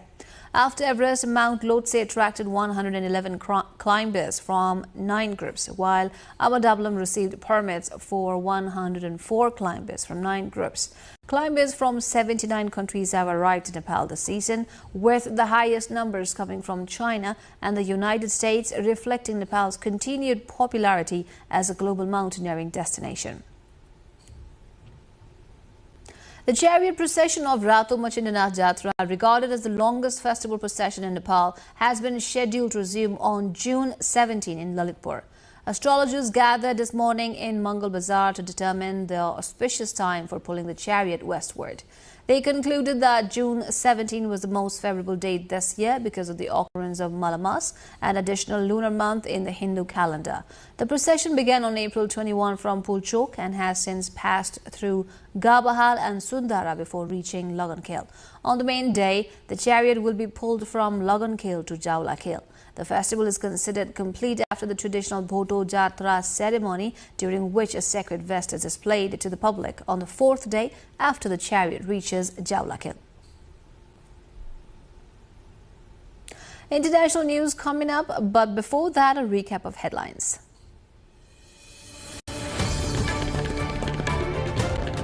Constitutional Council recommends Supreme Court Justice Dr. Manoj Sharma as the Chief Justice to face parliamentary hearing before the appointment. Nepal's anti-graft body files case against 14, including former Minister Karki, alleges of irregularities in construction of Pokhara Regional International Airport. Nepal's Bagmati province observes Third Language Day today. The day marks the rich linguistic diversity and importance of promoting local languages. Iran considering US proposal as Trump says war to be over quickly. Mediator Pakistan seeking to convert truce into permanent end to war. China announces suspended death sentences for former defense ministers. Move comes following recent ouster of several top military officials. And Nepal A defeats Scotland by 45 runs in triangular one-day practice match to face the United States tomorrow.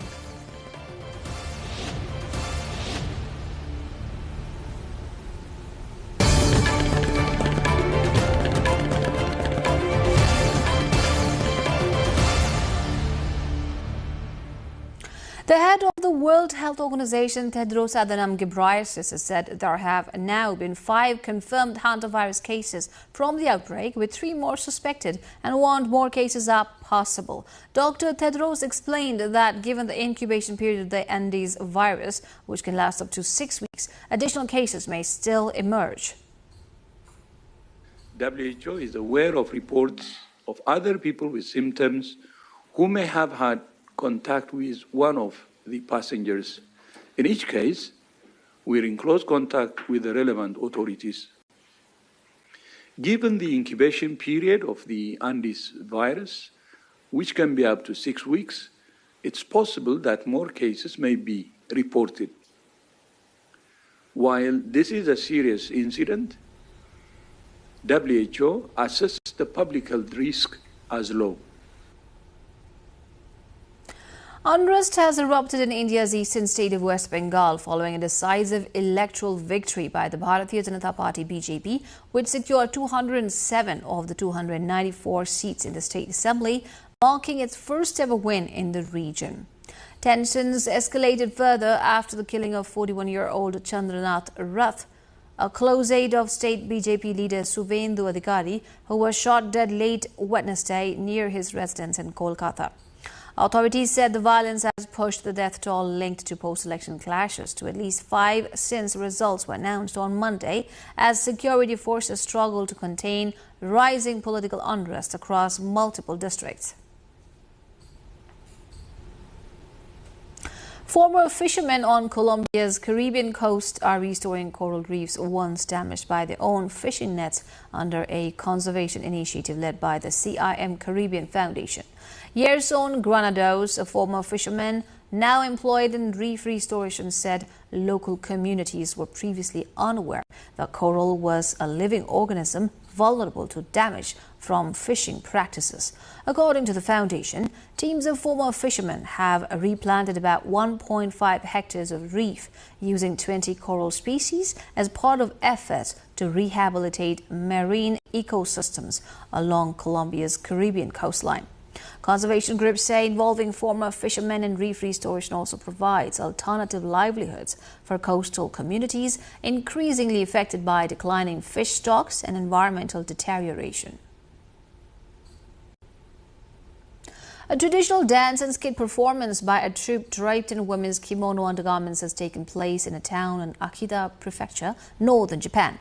The Gannon dance in Hachirogata town is said to have been passed down to locals by religious traveling performers named Ganin during the Edo period, which lasted from the 17th to 19th centuries. The dance is performed at this time of year to pray for a bountiful harvest. The troupe, dressed in colorful women's kimono underwear, staged the dance at Hitoichi Shrine in the town on Tuesday, wiggling their hips and waving their hands while ringing bells. In between their dances, the troupe also performed a skit based on one of the most popular plays in the kabuki repertoire. The troupe later paraded through the town, dancing along shopping streets and in front of homes, delighting both locals and tourists.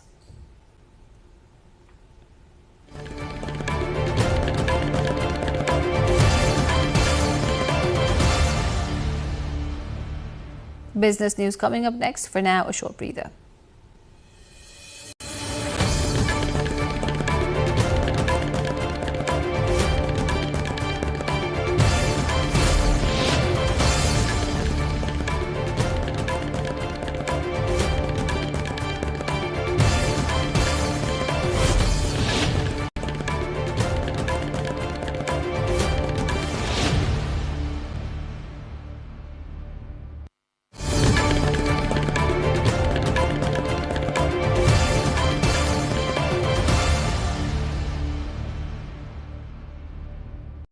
Trade ministers from the group of 7 countries have agreed to accelerate efforts to diversify supply chains for critical minerals. Japan's Economy, Trade and Industry Minister Akazawa Roesi and U.S. Trade Representative Jamieson Greer were among those who met in France. The joint communiqué released following the meeting expresses grave concerns regarding economic coercion, including coercion through arbitrary export restrictions.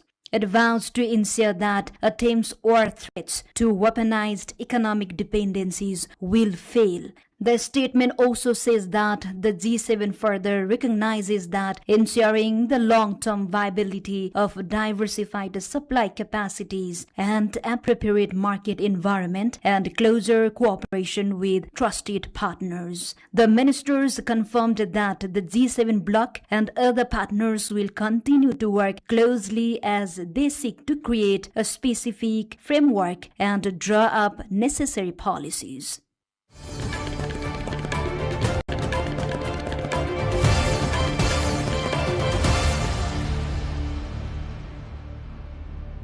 Global airlines are facing soaring fuel costs after military strikes by the United States and Israel on Iran disrupt shipping through the Strait of Hormuz, sending global energy prices sharply higher. Major U.S. passenger airlines spent more than $5 billion on jet fuel in March, a 56% jump from February and up 30.4% year-on-year, according to data released by the U.S. Department of Transportation. To alleviate pressure from soaring fuel costs, major U.S. airlines have raised airfares and baggage fees and introduced other cost-cutting measures. Fuel expenses now account for as much as 25% to 40% of the operating cost on some routes. The U.S. low-cost carrier Spirit Airlines, which ceased operations last Saturday, said the fuel price surge added $100 million in extra fuel cost in March and April.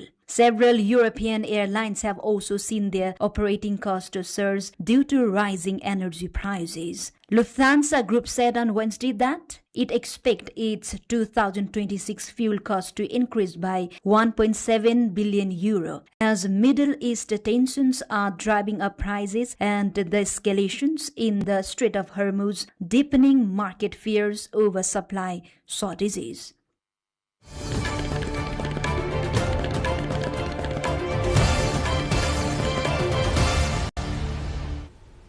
Now the sports update.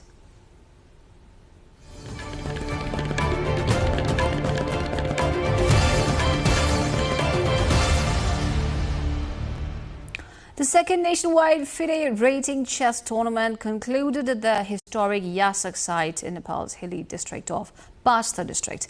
Jwala Imbong emerged as the tournament champion, while Lalit Rai secured second place and Kishan Limbu finished third.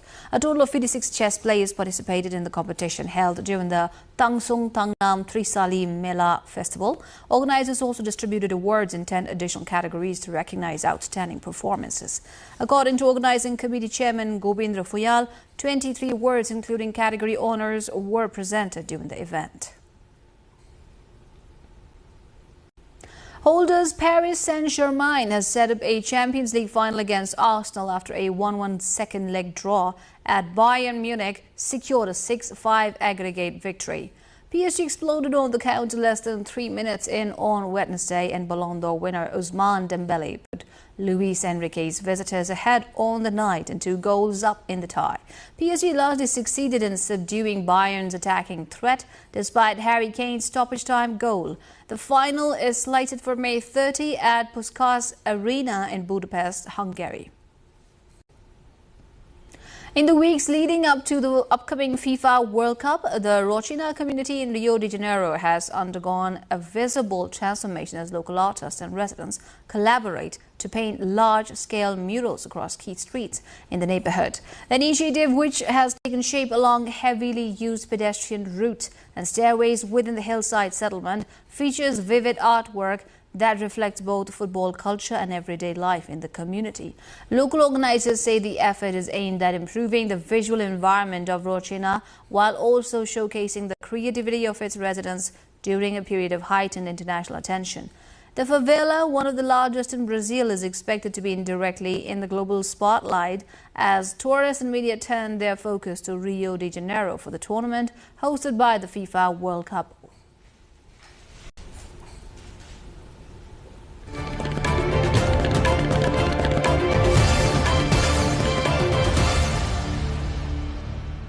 And now the weather updates, first from Nepal and then across the world.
And before we wrap up, here's a reminder of our top stories. Constitutional Council recommends Supreme Court's Justice Dr. Manoj Sharma as the Chief Justice to face parliamentary hearing before the appointment. Nepal's anti-graft body files case against 14, including former Minister Karki, alleges of irregularities in construction of Pokhara Regional International Airport. Nepal's Bagmati province observes Third Language Day today. Day marks rich linguistic diversity and importance of promoting local languages. Iran considering US proposal as Trump says war to be over quickly. Mediator Pakistan seeking to convert truce into permanent end to war. China announced the suspended death sentences for former defense ministers. Move comes following recent ouster of several top military officials. And Nepal A defeats Scotland by 45 runs in triangular one-day practice match to face the United States tomorrow.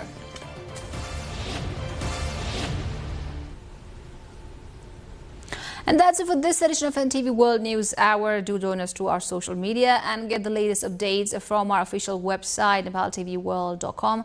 This is me, Thuki Singh Tamang, signing off. Thank you for staying with us. Good night.